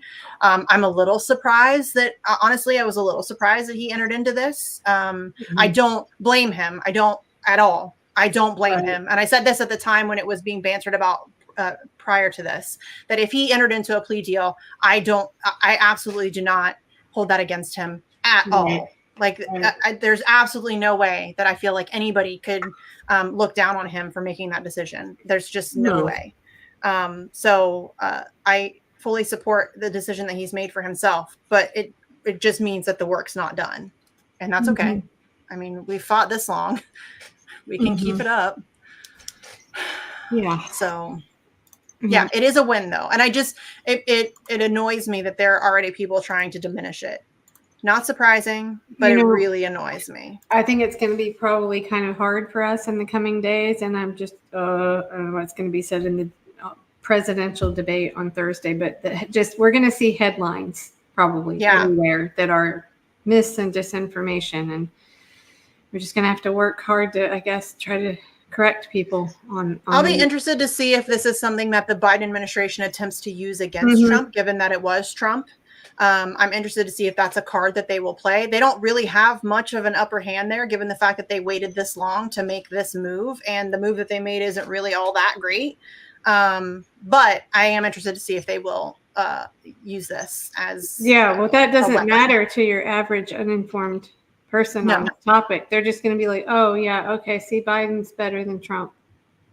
I mean, that's about I mean, I'm sorry to say that, but that's probably Trump supporters are already having a hard time with this. And I can't tell you the number of times that I have been blocked by a Trump supporter because I bring it to their attention that it was Donald J. Trump that spied on him, plotted to assassinate him, and had him arrested. They don't like that information. It does not mesh well with their brain. And so they will just block you. No, he didn't. And then you show, when do you think he was arrested, homie? Look at the date. It was under Trump. They just immediately block you. They can't process that information. Not all of them. I don't mean to like blanket statement, but a lot of them have a really hard time processing that information. So the fact that Biden's the one that has now set him free, I'm interested to see how they handle that. Well, this is also a weird thing because like that point 7 where it says in furtherance of the conspiracy and to accomplish its objects, Assange and Manning committed lawful and unlawful overt acts. And then the paragraph, like, or the little parentheses below, all in violation of Title 18, both lawful and unlawful. Yeah, I will be interested to see more of a breakdown because the way that I read this, like just quickly, obviously on this stream, I hadn't seen it before, is that like they got their president. Yeah, they definitely did. I'm sorry, can you say that one more time? What section? I'm looking at it. So it's that second page where it's highlighted. And at the very, very bottom, if you look at point 7. 7. Okay. So read that, and then right under that, and I have to say I don't know what Title 18 is, but that I think that eventually, I don't know, you can't say that, but I feel like with what had happened with the WikiLeaks, with the DNC case that was dismissed with prejudice, where they were like, no, WikiLeaks was acting as free press. That's the thing. But I don't think Assange, it would have been his life. So people who want to, say that, they have to understand that it would have been his life. Like the special administrative measures would have like ended that. And also it's not, so all that time there, because we already know anything in Virginia would have been completely out of his favor. Like Kyriakos had flat out said, like, nobody gets out without an appeal. So it could have been even worse, I mean, you just don't know. So it's like, I just can't, it's not his fault that the government is what it is. No, no, it sure is not. And I refuse to, not celebrate this. You know what I mean? Like, you're right. The precedent has now been set. Journalism is now on the books, a crime. Like, that has now been set. And that's a problem. But again, we all knew that this fight was going to continue regardless, whichever way this went down. And at least in this situation, we don't have to worry about Julian Assange dying in prison alone. Exactly.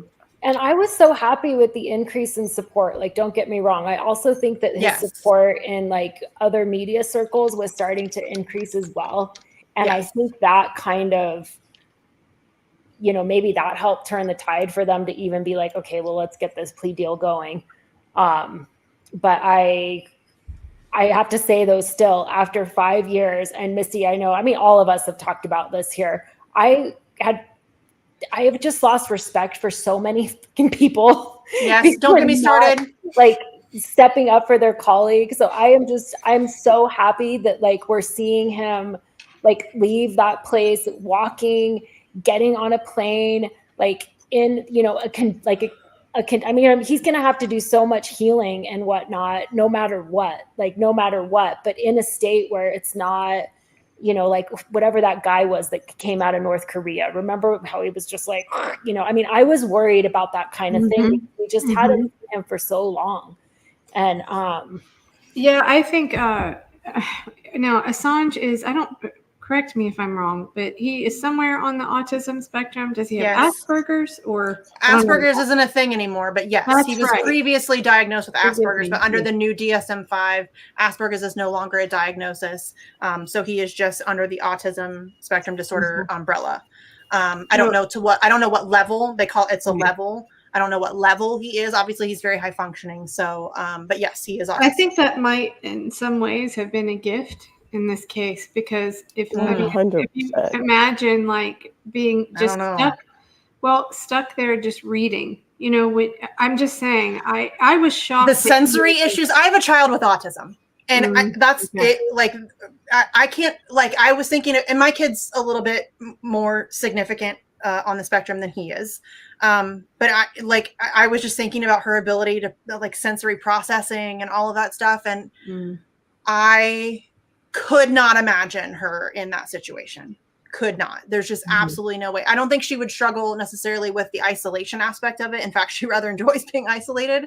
But we got that video or the audio that was released of the noises inside Belmarsh and how loud it is all the time, and the lights are always on. The lights, she would lose her mind. She would lose her mind. And I guess I shouldn't speak for Julianne. I'm just saying that as somebody it's hard to say. Even down to like the food and the clothes, that's something that would mess you up too. Yes, so, huge. But food, I mean, forget it. Oh my God. I almost thought you were saying his autism was a gift in the sense that like it allowed him to do a project, or it gave him almost a gift to be able to do a project like WikiLeaks. That's how I took it. For sure. Well, I mean, I think that's it would have made true, it'll make prison a nightmare. People with autism, and to be fair, I have also been diagnosed with autism. I'm odd ADHD, so I have really, really severe ADHD, and I'm only slightly on the spectrum. So I generally don't ever talk about that aspect of it, but the sense of justice is so strong in both ADHD and autism. So I think that's probably what led him to the creation of WikiLeaks. That is pretty much across the board. Whatever it is. I mean, I just seeing him today, and of course that was just a little small snippet, but I really just kind of didn't know what to expect, what state he would be in. Would he even be able to speak? I mean, I don't know how I would be. And I myself have had a very long illness. I have cerebrospinal fluid leaks. I joke about it. It's the not exciting kind of leaks. But I was laid up, on my back for years. And it's not something I would wish on my worst enemy. And you go through these cycles of like, oh my God, get me out of here, and then to acceptance, and you cycle back around, and it's torture. It's really truly torture, and it's part of, I guess, obviously the journalism, but that aspect of it too. I think that initially kind of got my attention with his case when I heard about him being locked in the embassy, because you don't know what that's like until you've lived it. But I think he has obviously some amazing superhuman abilities that most of us could only imagine, because to be locked in that cell that size. I've been showing the little replica, the Belmarsh Live thing on our broadcast every week, just so everyone can see, where he is. And we did play that one time, a clip where there's a woman in there, and you close the door and you listen to what he listens to. And I don't know. Yeah. I wouldn't be okay. No. Well, I think too, I couldn't, I pushed that in the public. Like, you guys need to imagine what this is like for him, all of these things. And especially after lockdown, that was a part, like anytime I would speak, I would always say that. I'd be like, look at what happened to people after 2 freaking weeks of being locked down. They went nuts. This guy was in the embassy for 9 years, and still held his stuff together, continued his work, which I'm sure all of that stuff does help. But it's even throughout this movement for 5 years, I have pushed that, but also kept that kind of like my heart a little bit guarded from even thinking about it too much, because it was like it would make me not want to move, because it's just like that's a terrifying thing to me, to be, you know, trapped like that. I mean, I can't. I'm so glad he got through that. I really am, like, with his mind like still intact, and thank God for I mean, how hard that must be on the boys, you know. I mean, that whole family's gonna have to heal, but that's like, I'm sure that was probably a big factor for him, you know. Yeah, for sure. I'm so excited for the boys. Mm-hmm. We know he read a lot. I read this thing about Pilger wrote it, I think sometime last summer, maybe just a few months before he died, where he went to visit him and he tried to bring more books and they wouldn't let him even leave more books. Yeah, because he had too many. Really? We thought saw a beautiful tweet, and it was like, you know, describing, well, he had written that to somebody, Kelly, remember, about like how he was surrounded by his friends, you know, his books. He had his books there and his yoga mat. And so we made, Reef and I made an AI image. We got a lot of shit for it, but we still made it. It's just to like try to imagine him. Because at that point, like, nobody'd seen him, you know. I mean, Misty, we were even saying like, we could better see him. Like, what are they doing to him in there? Dude, listen, y'all, I have been trying real hard to be very calm on that front. Because again, I don't want to cause more issues than need to be, right? But I was not, like, I told the little DM chat group, if he does not show up to these hearings next month, I'm going nuclear. I'm going fucking nuclear. Because we hadn't seen or heard from him the last time we saw him was the picture that leaked of him having a mini stroke. Right. The last time we actually saw or heard from him was when he was in the prison van through the window. That's the last time. And that was years ago. Totally unacceptable that it took that long for us to have visual sight on him. Right. So I was done being patient on that front. If this hadn't happened, or if he didn't show up to the hearings next month, I was going all out. I can imagine. On that. I can imagine. I mean, I was ready to do it now, because at first, Yes. like, WikiLeaks made that initial post where it was like, Julian is free. And I was like, can we see him? Can we see him? Can we see him? Can we see him? And then just as I was about to put it, I saw the video of him getting on that plane. I'm like, yeah. Were you tracking the plane? Who was yes. saying that? Yeah, Glory's tracking the plane. Where are they at now? Oh, he's in I had to know. I was like, I get it. I'm glad you're tracking it, homegirl. This is legitimate. This isn't plane. This isn't like Santa's. This is like Santa's radar. It's like we're tracking Santa. I just want to make sure it's legit. WikiLeaks supporters are not idiots, you know. I mean, like, that's not who they were dealing with. No, like, we want to know Assange supporters. Assange supporters.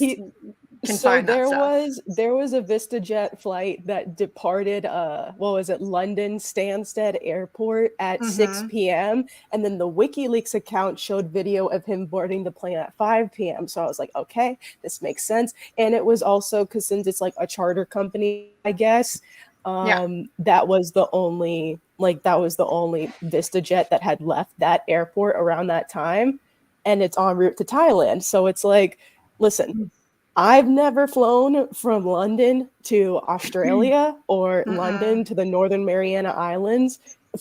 By God, I want to. But I assume that he's the first leg of his trip is London to Bangkok, and then Bangkok onto wherever. But yeah. So where is it now? Where is he now? They are over, let's see, Northeast India. Where? Northeastern India, is that what you said? Yeah. Okay. So they're over India right now. And this is being tracked by WikiLeaks, you said? Oh, no, not WikiLeaks. No, that's the flight. That's the flight trackers. You can track flights. Oh, yeah. Do you mean like there's like online? Yeah, there's like online flight radars that you can look up. Okay, so you're talking about Flight Aware? Or not Flight Aware, Flight Radar. Okay. Well, there are a couple. It's flightradar24.com. Okay, but you're certain. How can you be certain Well, I mean, I'm not 100% certain, but it makes sense that it would be his. Okay. Well, I guess we just have to trust it, although we know what happened when Snowden was trying to leave, but they've already had an agreement and all this. Yeah, there's an agreement in place. I think that if anything happened at this point, that would not be very smart for them. Right. I don't think they're that dumb. They're pretty dumb, but I don't think they're that dumb. I kind of think that the Biden administration is going to try to milk this as some kind of win and hold themselves up to some higher moral standard than Trump. I think that's what's going to happen with this. I hate to say it, but I do. So we're going to have to be, I think. Who cares? Let him. Well, go ahead, homie. I'm going to call you out on it. I'm going to, you know what I mean? Like it's not like I'm going to stop making the same amount of noise as I did before. So he gets zero credit for this. Zero. Yeah, we have to make sure of that, I guess. Yeah. Right. Yes. Yeah. I mean, that's like we said, it wasn't going to be over with this. Like that was not the end. So. Well, I don't know if any, I mean, Misty's already done this in Ohio, but I'm going to keep going with the candidates for Assange. I've always thought early on it was kind of candidates for Assange, candidates for transparency, candidates for journalism. But, I think the times we've had the activists come, like you did, Misty, to the campaign events were really powerful, really good. And they got a lot of, some were small, some were bigger, but if anybody's interested in doing that, I'm like, if you find another Ohio candidate, I'm always willing to go. It doesn't have to be, solely focused on Assange now. It can be focused on, protecting the future of press freedom and free speech and all of that stuff. And obviously we need to continue to speak for the pardon or the dropping of charges entirely or whatever it is. But yeah, I'm always any event. I don't care. I'll go anywhere and talk about this. I don't care. Like, it doesn't matter. We still hope to have Kucinich. So I know you were interested when we do that since you're in Ohio. That's Cleveland's I don't know, a couple hours away. So yeah. Andrew's right up there, by the way. Oh, okay. In Cleveland. Right. So, well, he's outside of Cleveland, but he's right up in that area. But yeah, Andrew and I could both work an event up there. If he's got an event going on that he would be willing to let us table at, we could do that for sure. I get the feeling too that, obviously, and this has probably already been said on here, that there was just so much noise going on. Chris Hedges said on one of Consortium News live stream that they could hear the noise from the street in the courtroom. But I think, the powers that be have been watching and they see all of us and all the stuff we're doing. And kudos to Halo and Paula and everyone for doing everything, but all those postcards that flooded, congressional offices. So maybe they just kind of thought, oh, we got to put a stop to this. So we have to really figure out, I think, a good way to take that energy and not let it dissipate. And I think everybody here is on board with that. They knew they didn't have a case. I think that this was, we all knew that. And we knew that this was only a matter of time. They were trying to drag it out for as long as they could because that was, we got the Stratford files, right? Julian told us what was going to happen to him. We knew that information. He leaked that information for us. So we knew that they were just going to try to drag this out for as long as possible. But I think you're absolutely right. They've seen the way that momentum has been building. It's undeniable. The way that the surrounding Parliament, surrounding the DOJ, these events are getting bigger. More people are talking about it. We now have bipartisan legislation in the United States of America. If you would have told me even 4 years ago that we would have had bipartisan legislation that mentions Julian Assange by name, I would have been like, yeah, sure. Right. Wow. I'm sure we do. I wonder if I can pull up. Am I able to pull up this? I don't know if I can do this. Can I do this? Can I share screen? I can add it.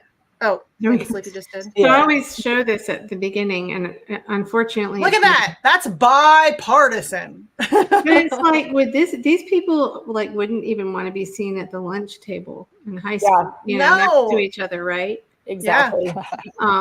So I think it is a big deal. Although I've also had a candidate say, "Well, they really are kind of the fringe on both sides," and I'm like, well, okay, sure, they're the anti-establishment candidates, if you will. But okay, that's great. They came together. Stretch. That's a stretch. That doesn't exist. Some of them. Well, maybe Massey. I might give Massey a little, like, that applies to him more than anybody else on that on that picture. But yeah, just the idea that it is in the letters, the two letters. I mean, you had Marjorie Taylor Greene and Alexandria Ocasio-Cortez sign onto the same letter. Right. I mean, I think that's significant. And I think, honestly, kudos also to the cross-partisan group in Parliament in Australia, the DC6 that came here and had meetings with members of Congress. That really moved the needle. I don't think that there's any question about it. That really, because it was right after those that visit and those meetings where we saw the two bipartisan letters that came out, followed by the bipartisan legislation. So I really think that those meetings were David Shoebridge and all those guys, Andrew Wilkie, that was a significant shift, I think. So kudos to them. And in saying that, we should say kudos to the activists in Australia who have been relentlessly lobbying their politicians, which has led to the creation of that huge group. I mean, it is a significant amount of people that belong to that kind of Assange support group or whatever it is within Parliament. So, and to the family. I mean, Gabriel Shipton was here, and John, like, lobbying Congress. I mean, and Stella. I mean, they were like, I mean, she was all like, basically took on Europe. They were really focusing on those places, and then also coming to the U.S. I mean, and that's like, that had to be really difficult. Dealing. I mean, just even dealing with that many different personalities, that's been difficult for me. I can't imagine how it's been for for them. Like, I just apparently I've missed something. Just saying, it's just difficult also to deserves interact a lot of credit for their campaigning to free him. They really they really helped move the needle in a lot of different places. Yes, the Australian crew and the London crew both really have led the charge, I think. They've both done a tremendous amount of work. And that's not to discount anybody else. Italy's fantastic. Germany's fantastic. Mexico, in Mexico, fantastic. I mean, there's all of the US groups. Everybody's doing fantastic work. But I really think that Australia, in lobbying their politicians for the past several years, really putting an amazing amount of pressure on them. Kathy Logan. I mean, God. Yeah, Kathy, Consortium News. Yep. Please go support Consortium News. I know I say it all the time. I'm going to continue to say it. Nobody does Assange coverage like Consortium News. They are fantastic. They cover it more extensively than I think anybody else on planet Earth. You guys know that I don't think anybody covers Assange enough except for Consortium News. They also the only ones. Something else I checked about a week ago. I think it's still lingering in lawfare hell. But, Consortium News sued the U.S. government and NewsGuard for the censorship. And I don't know what's happening with that next. But I hope if anybody knows, tell me. But I'll look it up again. But like a week ago, it may even be pinned on their Twitter page. But that's a lawsuit that's pending. So the CIA lawsuit, is that what you're talking about? No, not the one where the journalists and the lawyers that were in the embassy are suing the CIA. This is specifically NewsGuard has sued the U.S. government and sorry, I messed that up. Consortium News has sued the U.S. government and NewsGuard for the censorship and trying to shut them down because it's illegal for the government to use a private company as a proxy to shut them down, to censor them, to take them, to take them offline. But they did, and they have evidence of it, so they have sued them. But I'm going to look right. I think it was like a week ago I think it was still pinned on their page. But that's really an important story to follow because, again, that gets back to that, transparency and censorship stuff that's one way, right?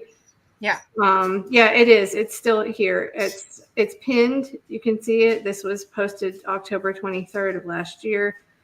The suit accuses NewsGuard of defaming Consortium News and accuses the U.S. government of acting in concert with NewsGuard to violate the First Amendment.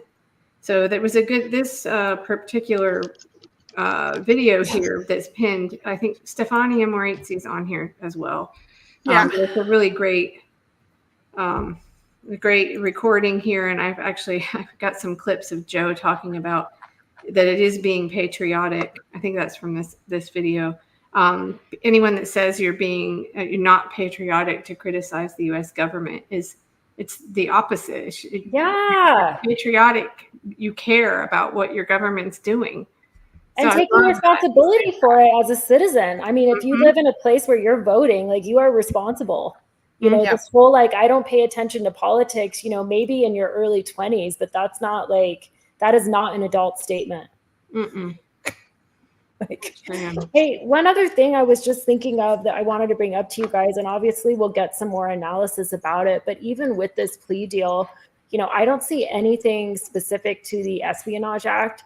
So I know that it is a different thing because he's a foreigner, but I have to say, like, as far as case history goes and different things like this, I don't know what that exact, you know, history is. So I'm looking forward to analysis because my understanding through this whole thing, like the most dangerous thing about the precedent being set was tying that computer fraud and abuse charge to the Espionage Act, to those other 17 counts. So it really does seem like, I'm not saying it's a great precedent. Like I said, I want to hear more information about it, but that it might even sound a lot worse on that paper than what we think it is. Like that may already be a precedent that's in the U.S., you know, somewhat, aside from him being a foreigner, like, you know, in a lesser known case or something like that. So hopefully, you know, we'll see some good analysis on that soon.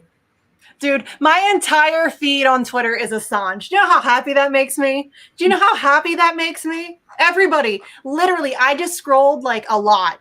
And it's Stefania, Kevin Gostola, Reed Coverdale, Muhammad Almazi, Caitlin Johnstone, Glenn Greenwald, Cornell West, my friend Jess, Bean, Michael Tracy, everybody, George Galloway, everybody's talking about it. Everybody's talking about it. And it makes me very fucking happy. It would have been cool if everybody would have been talking about it before, but it's all right. Yeah. I'm trying really hard to like maintain positivity here because, like Kendra said earlier, there's so many people that I want to call out. I'm very frustrated with a whole host of people, but I'm not going to do that today. It's not the time or place for it. When the time comes, when the opportunity arises, and that time will come, and that opportunity will arise, and I will absolutely take advantage of that because I'm very frustrated with a lot of people on this issue. Are you saying people that were late to the party but also people who were supporters and then who suddenly shut the fuck up over the past year or so for some reason. Again, not because I don't want to go there today, but there are a lot of people who were very vocal and then just shut the fuck up in the worst possible time to shut the fuck up. Time and a place. Yes, there's a time and a place. And we're not going to go there today because today is about celebrating the idea that Julian Assange is free. He's on his way home. He will be with his family shortly. And that is very exciting. Oh, yeah. Yeah, that's very exciting. Well, it's nice to see some of you guys like face to face. I mean, I know Misty, but everyone else I haven't met. Nice to see you too, Kelly. I know we talk in the chat or on Twitter, and I just know your avatar. I'm like, I really think that candidates for Assange, you starting that when you did was so important too. I really do. I think that was going to help. I think that maybe freaked him out a bit, quite frankly.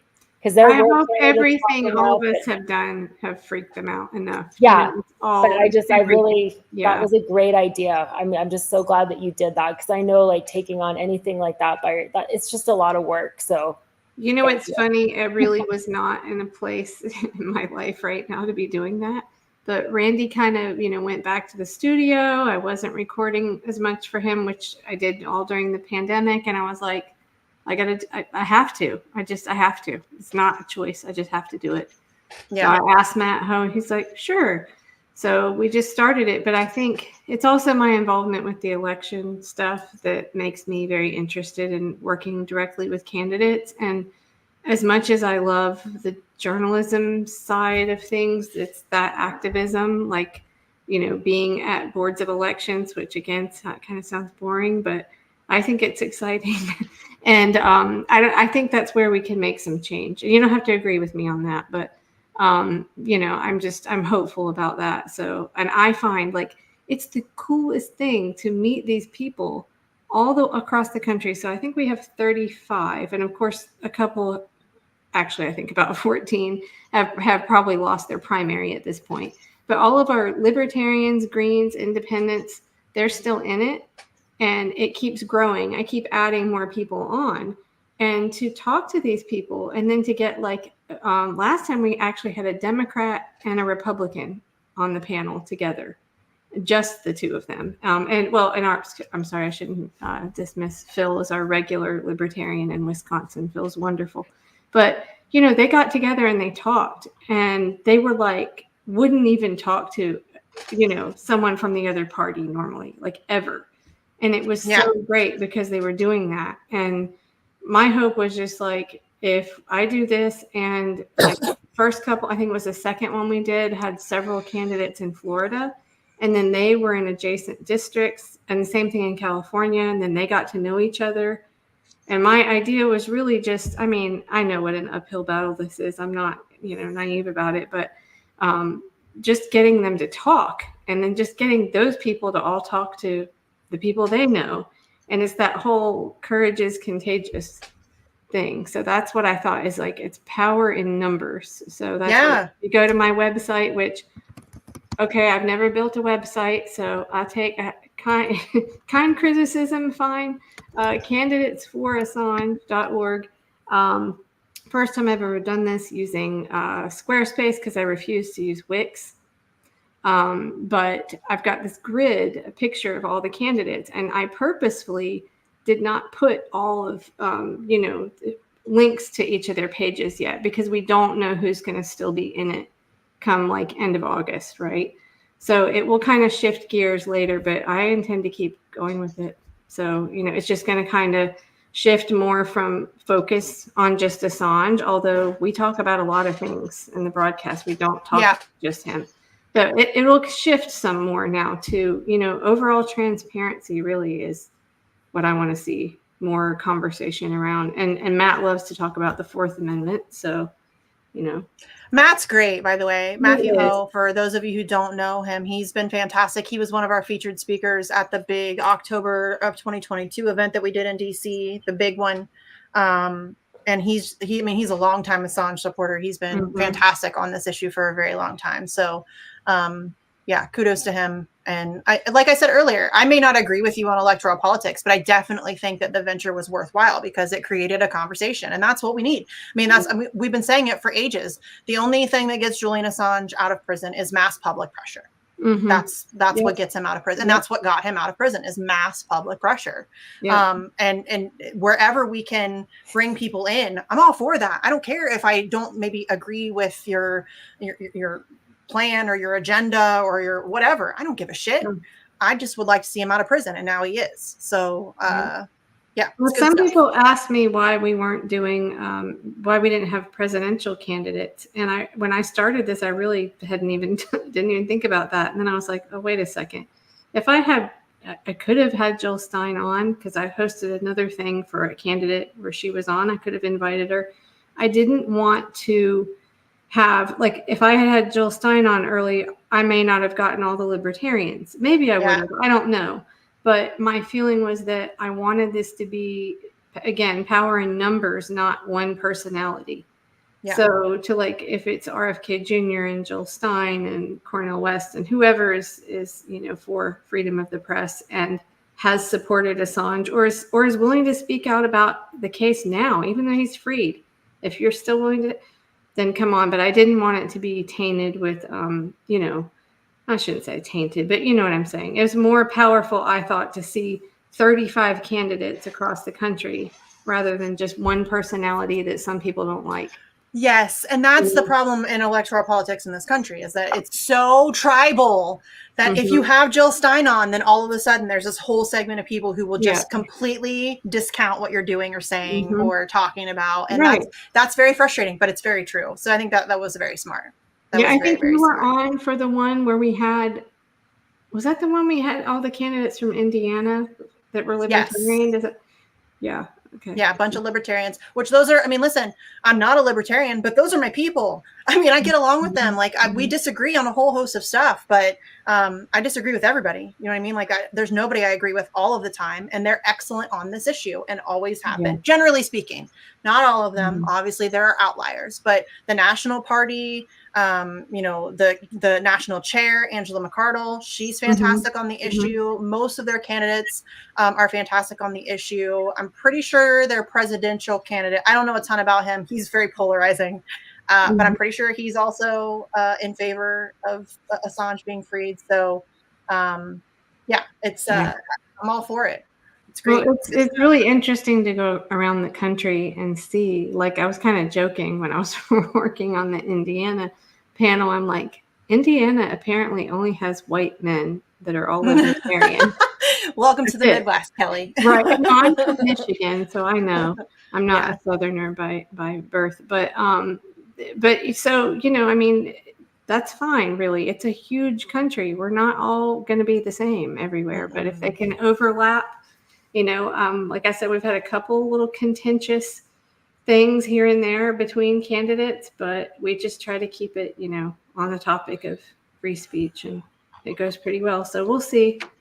Yeah. But yeah, anybody, if you guys know anyone listening, or you know anyone that wants to join, we've really just mainly been doing congressional candidates. Although what happened, it was kind of funny. If you go to our TikTok page, I just made a clip of Olivia Hayes.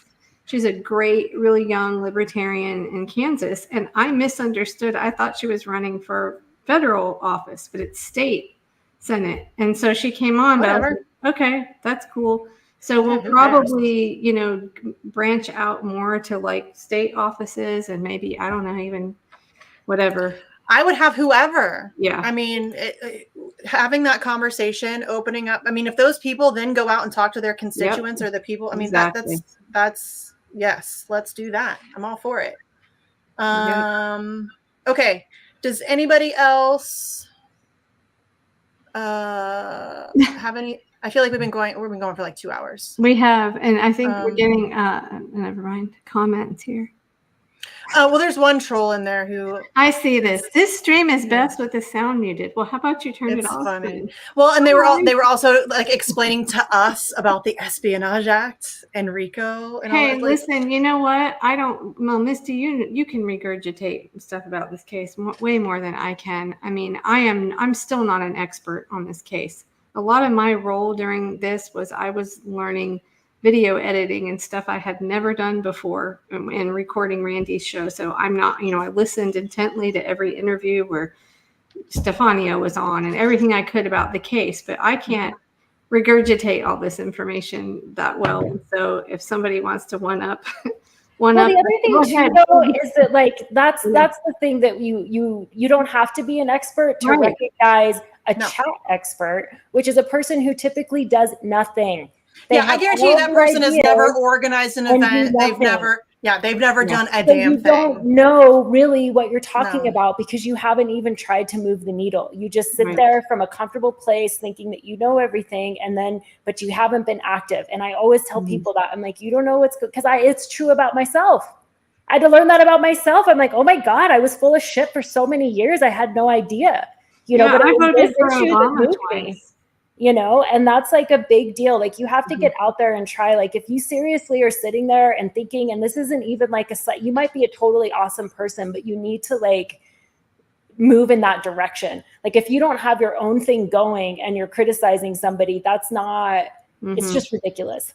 Yeah. You know, that's my favorite thing in the whole world is the people that do nothing but want to bitch and moan at activists. I mean, we just saw that the other day on Twitter, Kendra. Somebody was going at Alex for doing something. And I'm like, what the fuck have you done? Are you really out here criticizing Alex Hills about her activism for Julian Assange? You need to shut the fuck up. You have no idea who you're talking to. 5 years later. working on it. I think that person had said, it's like, every person on this stream has dedicated years of their life to this cause. Right. So unless you have also done that, shut the fuck up. Your opinion means nothing to me. Nothing. The Not only a damn time thing. Alex Hills ever took like a 3-day break is when she had to have surgery. So I don't want to fucking hear it. Yeah. She's out there like regularly, like weekly. She's been arrested. She's been brutalized. I mean, she is insane, constant. Like, she is an absolute bulldog. So people being out here criticizing Alex Hills, I will come for you.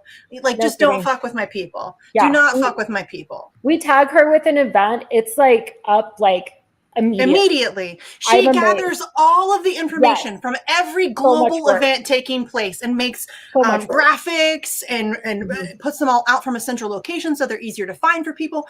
Like, the amount of time that she has put into this. She's an online activist. She's on the ground all the time. Playing music for Assange. I mean, I love the one where she plays the violin and goes up into the cop's face and just yeah, she's a badass. I love her so much. Well, about the trolls and stuff, I think we have to realize, and I don't want to talk I'm used to it. Aren't here, but someone I've gotten to know better recently reminds me often that we have to remember that there is a large army of paid operatives. I mean, I know you guys know this. I'm not telling you anything. I have several regular visitors to my Twitter page. But I think sometimes it's very difficult to decipher, and maybe it doesn't matter because the behavior is the same. If somebody who's just harassing you because I don't know who they are, or it's a paid operative, but we know that that's true, and it's not paranoid to think that. We know that they're out there and that they're hired to do I this. honestly hope that they're paid, because I have people on Twitter who are, their entire purpose is to like hate stalk me and obsess about here. Andrew, motherfucker, Andrew. Hey, can you guys hear me? Yes. Hey, did you see the video? Have you had a chance to check it out? I did. It's super exciting. Right? I called you like 6 times on the stream. Like, answer the phone, fucker. Answer the phone. I was outside getting my garden together.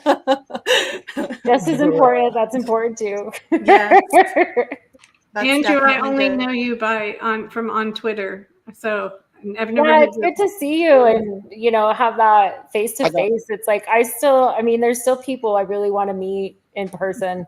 At some point, it would be nice. I've met everybody but Sleepy in person here. And Sleepy's close enough. We gotta fix that. I ain't that far away. We should take a road trip, Andrew. So, what do you guys think of the plea deal? Because I don't love it. I mean, it's shit for press freedom, but it's shit for press freedom. But he's out of prison, dude. I mean, I'll take that win. Yeah. Oh, absolutely. Yeah.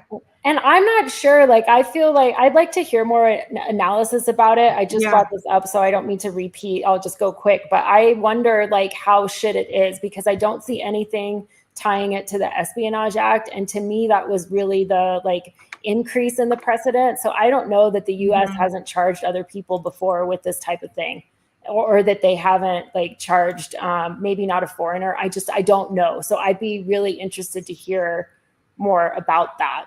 We need to. That will affect. I would think there would be some people, Marjorie Cohn and some of the lawyers, maybe that will be breaking this down. But I'm sure they will be. But like you mentioned earlier, this number 7, what is it? Something about in violation of Title 18 U.S. Code Section 793. I mean, I don't know what that is. We'll have to dig in.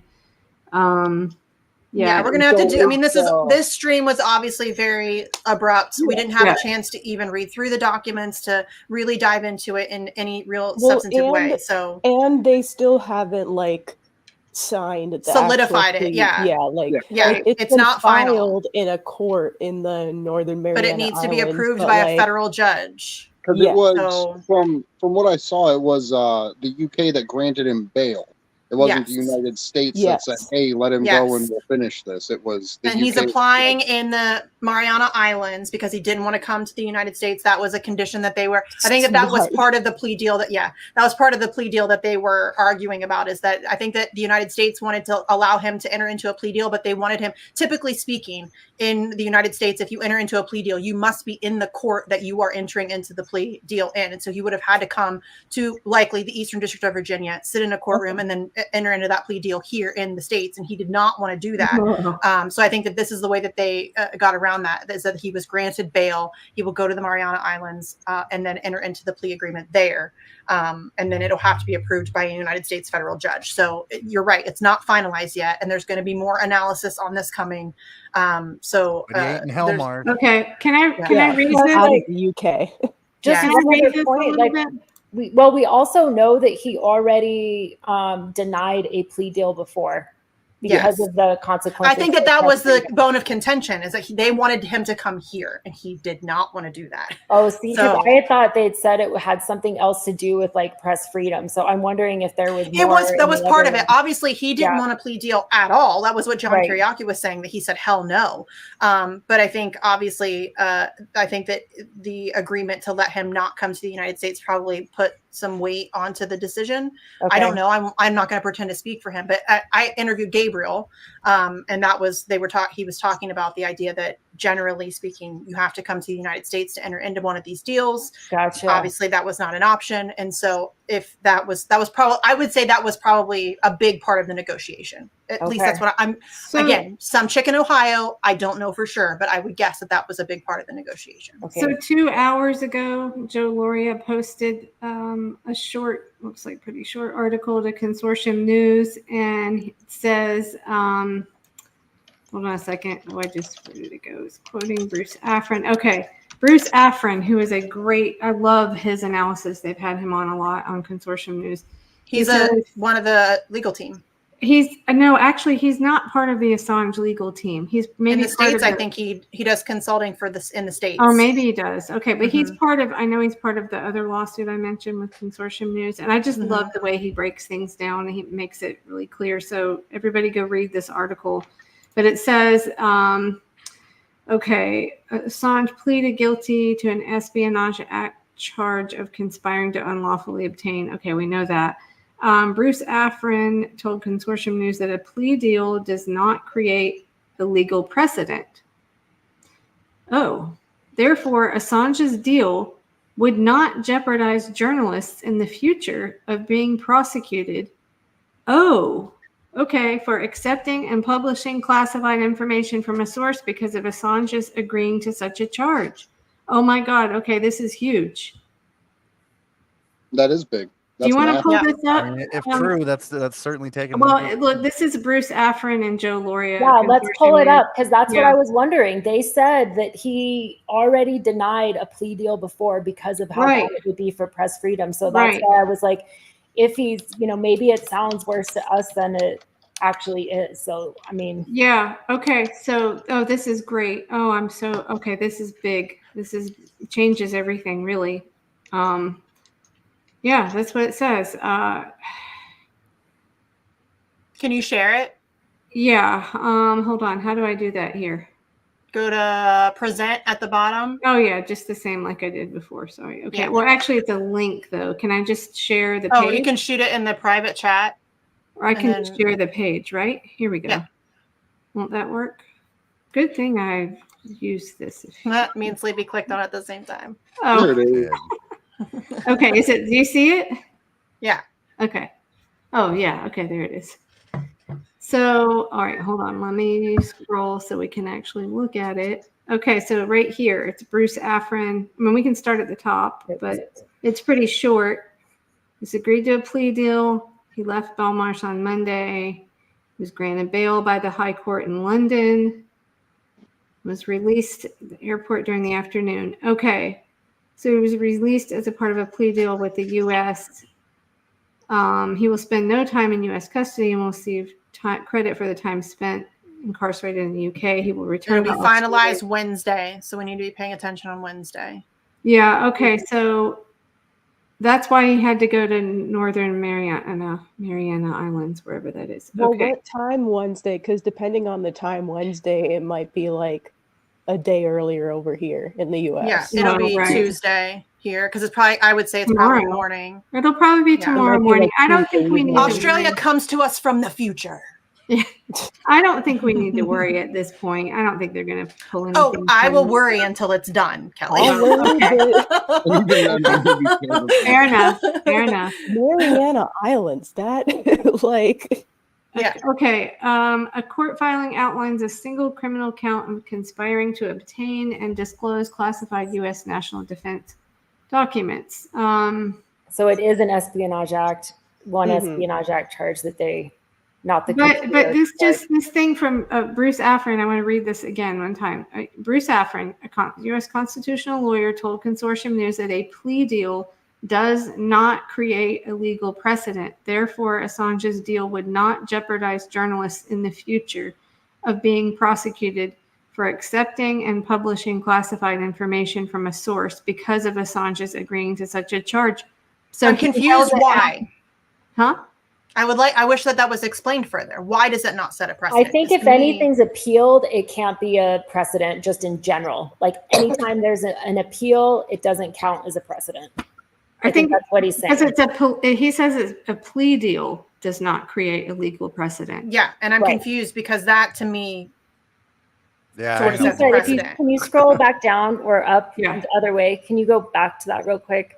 It says a plea deal. So I'm assuming that like any plea deal doesn't. A plea deal doesn't. But that it does though. Plea deals do set legal precedents. Okay. I don't know. I trust Bruce Affron and Consortium News, but we can, let's look it up.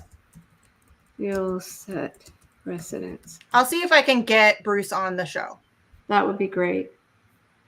Okay. Or, I mean, I'm sure Joe will have an in-depth conversation with him. There's no question about it. So everybody can just check that out. What's the downside of plea bargains? I mean, because you're essentially pleading guilty, and so that establishes Yeah, but I don't think another case can then refer to it because it's like before it went to trial. It's a plea deal, so I think that's why it doesn't. Maybe. Let's see. This is a question for both criminal and civil cases. The actual order outcome is only binding on the parties. It does not generally affect what other parties might argue or what judges might decide in different disputes.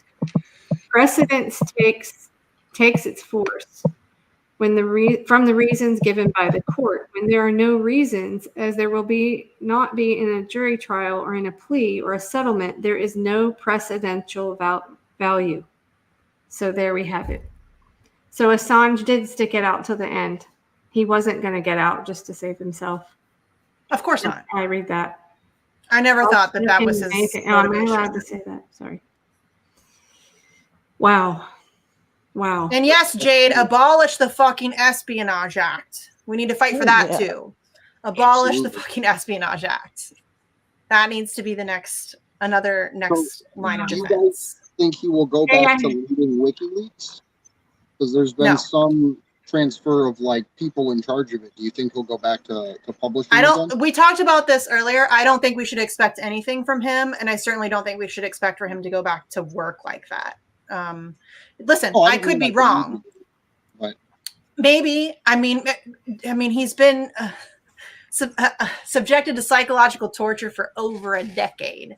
I mean, like, I'd love to see WikiLeaks fully operational the way it was. I'd love in, like, 1,000 WikiLeaks. Exactly, but that's the point. The reality is, like, we shouldn't even be relying on Julian to begin with to be like that sole arbiter of good primary source journalism. Like, there should be tons of other outlets popping up to fill that void. If anything, that was, unfortunately, that was one of the ways that the U.S. succeeded with this case is, like, that's why there hasn't been many other WikiLeaks popping up, and there should be. So it's like, we can't necessarily depend on Julian for that. that's the beautiful thing. Like the Gaza genocide's terrible, but the world found a way around, right? Like Telegram acted like the WikiLeaks essentially, and the people on the ground most affected were the whistleblowers that were putting that information out. So it's almost like the next step in that technology of like the encrypted and ability to communicate without state control. So that's I think the battle. They're trying to make all that shit illegal now. Yes, that's the battle. That is the battle right now. Telegram's already heavily infiltrated. Yes. Oh my God, infiltrated, and like a quarter of the information you're gonna find on there is probably false. Oh yeah. Well, you know, Nils Meltzer said many times, you know, about how the real threat was that what if there's not one WikiLeaks, but 20 or 30? Or I want 1,000. I keep saying that. Right. There should be 1,000 WikiLeaks across the globe exposing power everywhere. There is all day long. There's one more. I'm sure that, well, there are probably more than this, but I know of one, and I actually worked on a 3-part interview with this guy. Sam Husseini introduced me to him because he wrote a book on the Ebola virus. But Cherno Ba, he just graduated with his doctorate from Northwestern, but he's from Sierra Leone. He wrote about the Ebola outbreak and all the funny business there. But he is the the editor and co-founder of Africanist Press. And they basically are like the WikiLeaks of Sierra Leone. It's a fascinating story. They had all these documents leaked to them.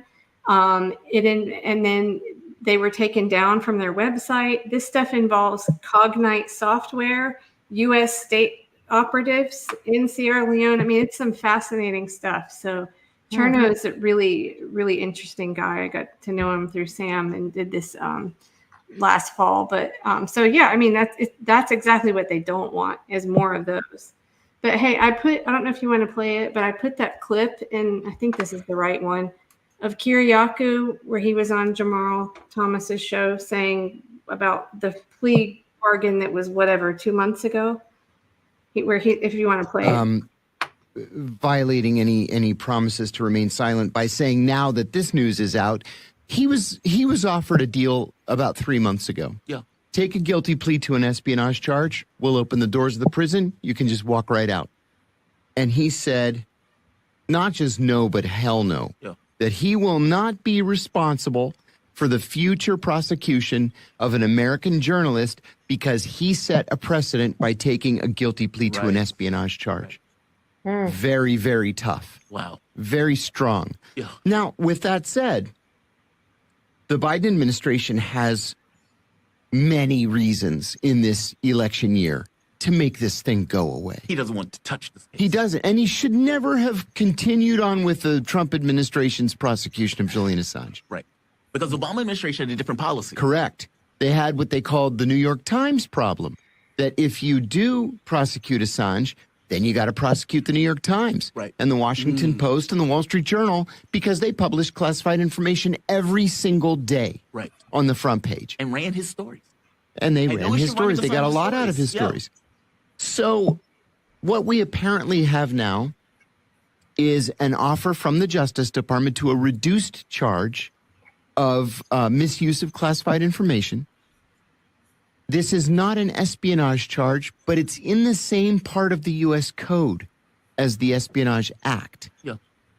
This is a misdemeanor, so it would be time served. And again, they would just open the door. You're free to go, expel him from the UK and send him back to Australia to live happily ever after. His health is terrible. It's precarious. He's depressed. He has PTSD. But he realizes, and has realized from the very beginning of this, that this case is far bigger than just Julian Assange. Right. This case is about the Constitution itself. And so, but he is not an American citizen. He's not even an American citizen. He's not compelled. There's no law that compels him to protect classified information. Right. None. He's not held by a law. That's the wild part about this case. Like when people are talking about the First Amendment or the thing, I'm like, he is not an American citizen. Yeah, no, he's not bound. He's not bound by any of it. No, he's not. He never signed any secrecy agreement with the intelligence community. Never. And how the hell is this legal? Like, yeah. I've been like... See, but that's why the Justice Department wants this to go away. Because is it legal?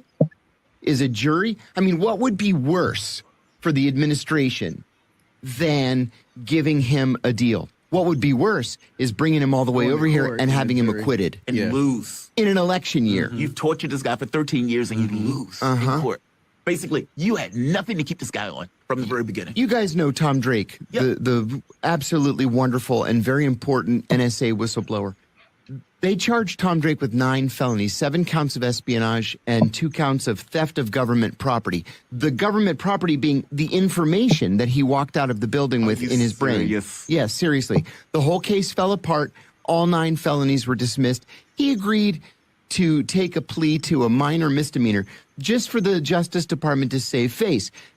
Tom's attorney said, think of something that they can charge you with. And he said, well, one day when I was on my lunch break, I looked at Facebook on my government computer. Okay? So they charged him with misuse of a government computer, gave him 12 months of probation.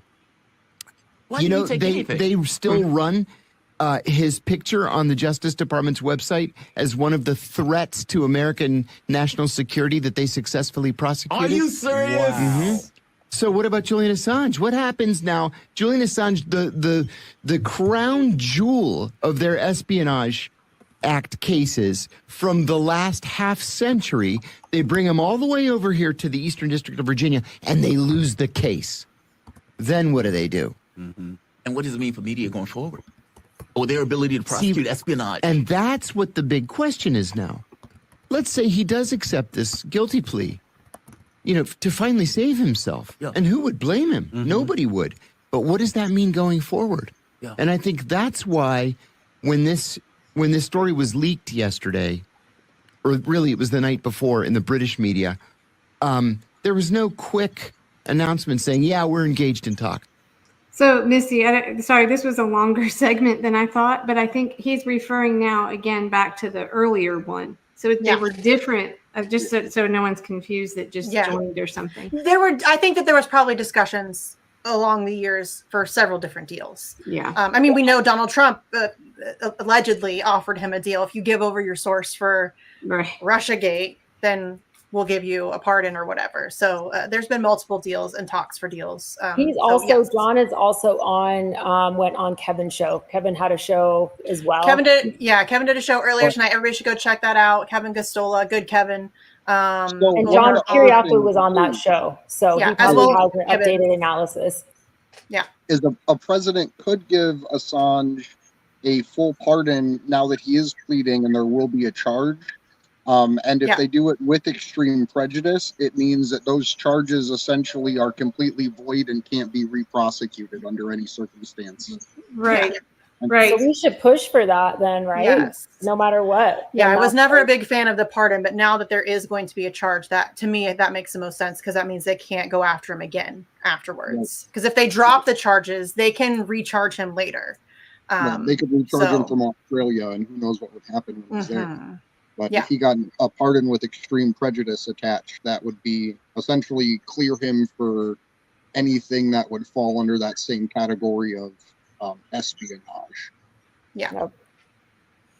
Yeah. All right, guys. I think I'm gonna have to say good night.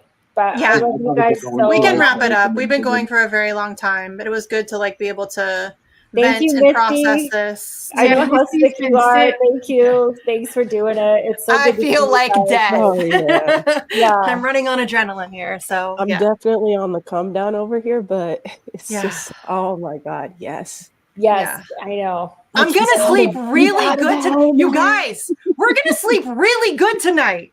Right? Like anybody else, I'm gonna sleep really good tonight. As a good friend of mine says, you can't lose them all. Right? So true. Yeah. And by the way, we also need to start pressuring for the war criminals that were exposed here to be prosecuted because, that would be nice for a change if we actually started prosecuting those assholes. So plenty of things to do, but everybody please go and enjoy the rest of your night. Celebrate this win. Go, take a shot, hit a blunt. Whatever it is you do to celebrate, do the damn thing. And then we can get back to work.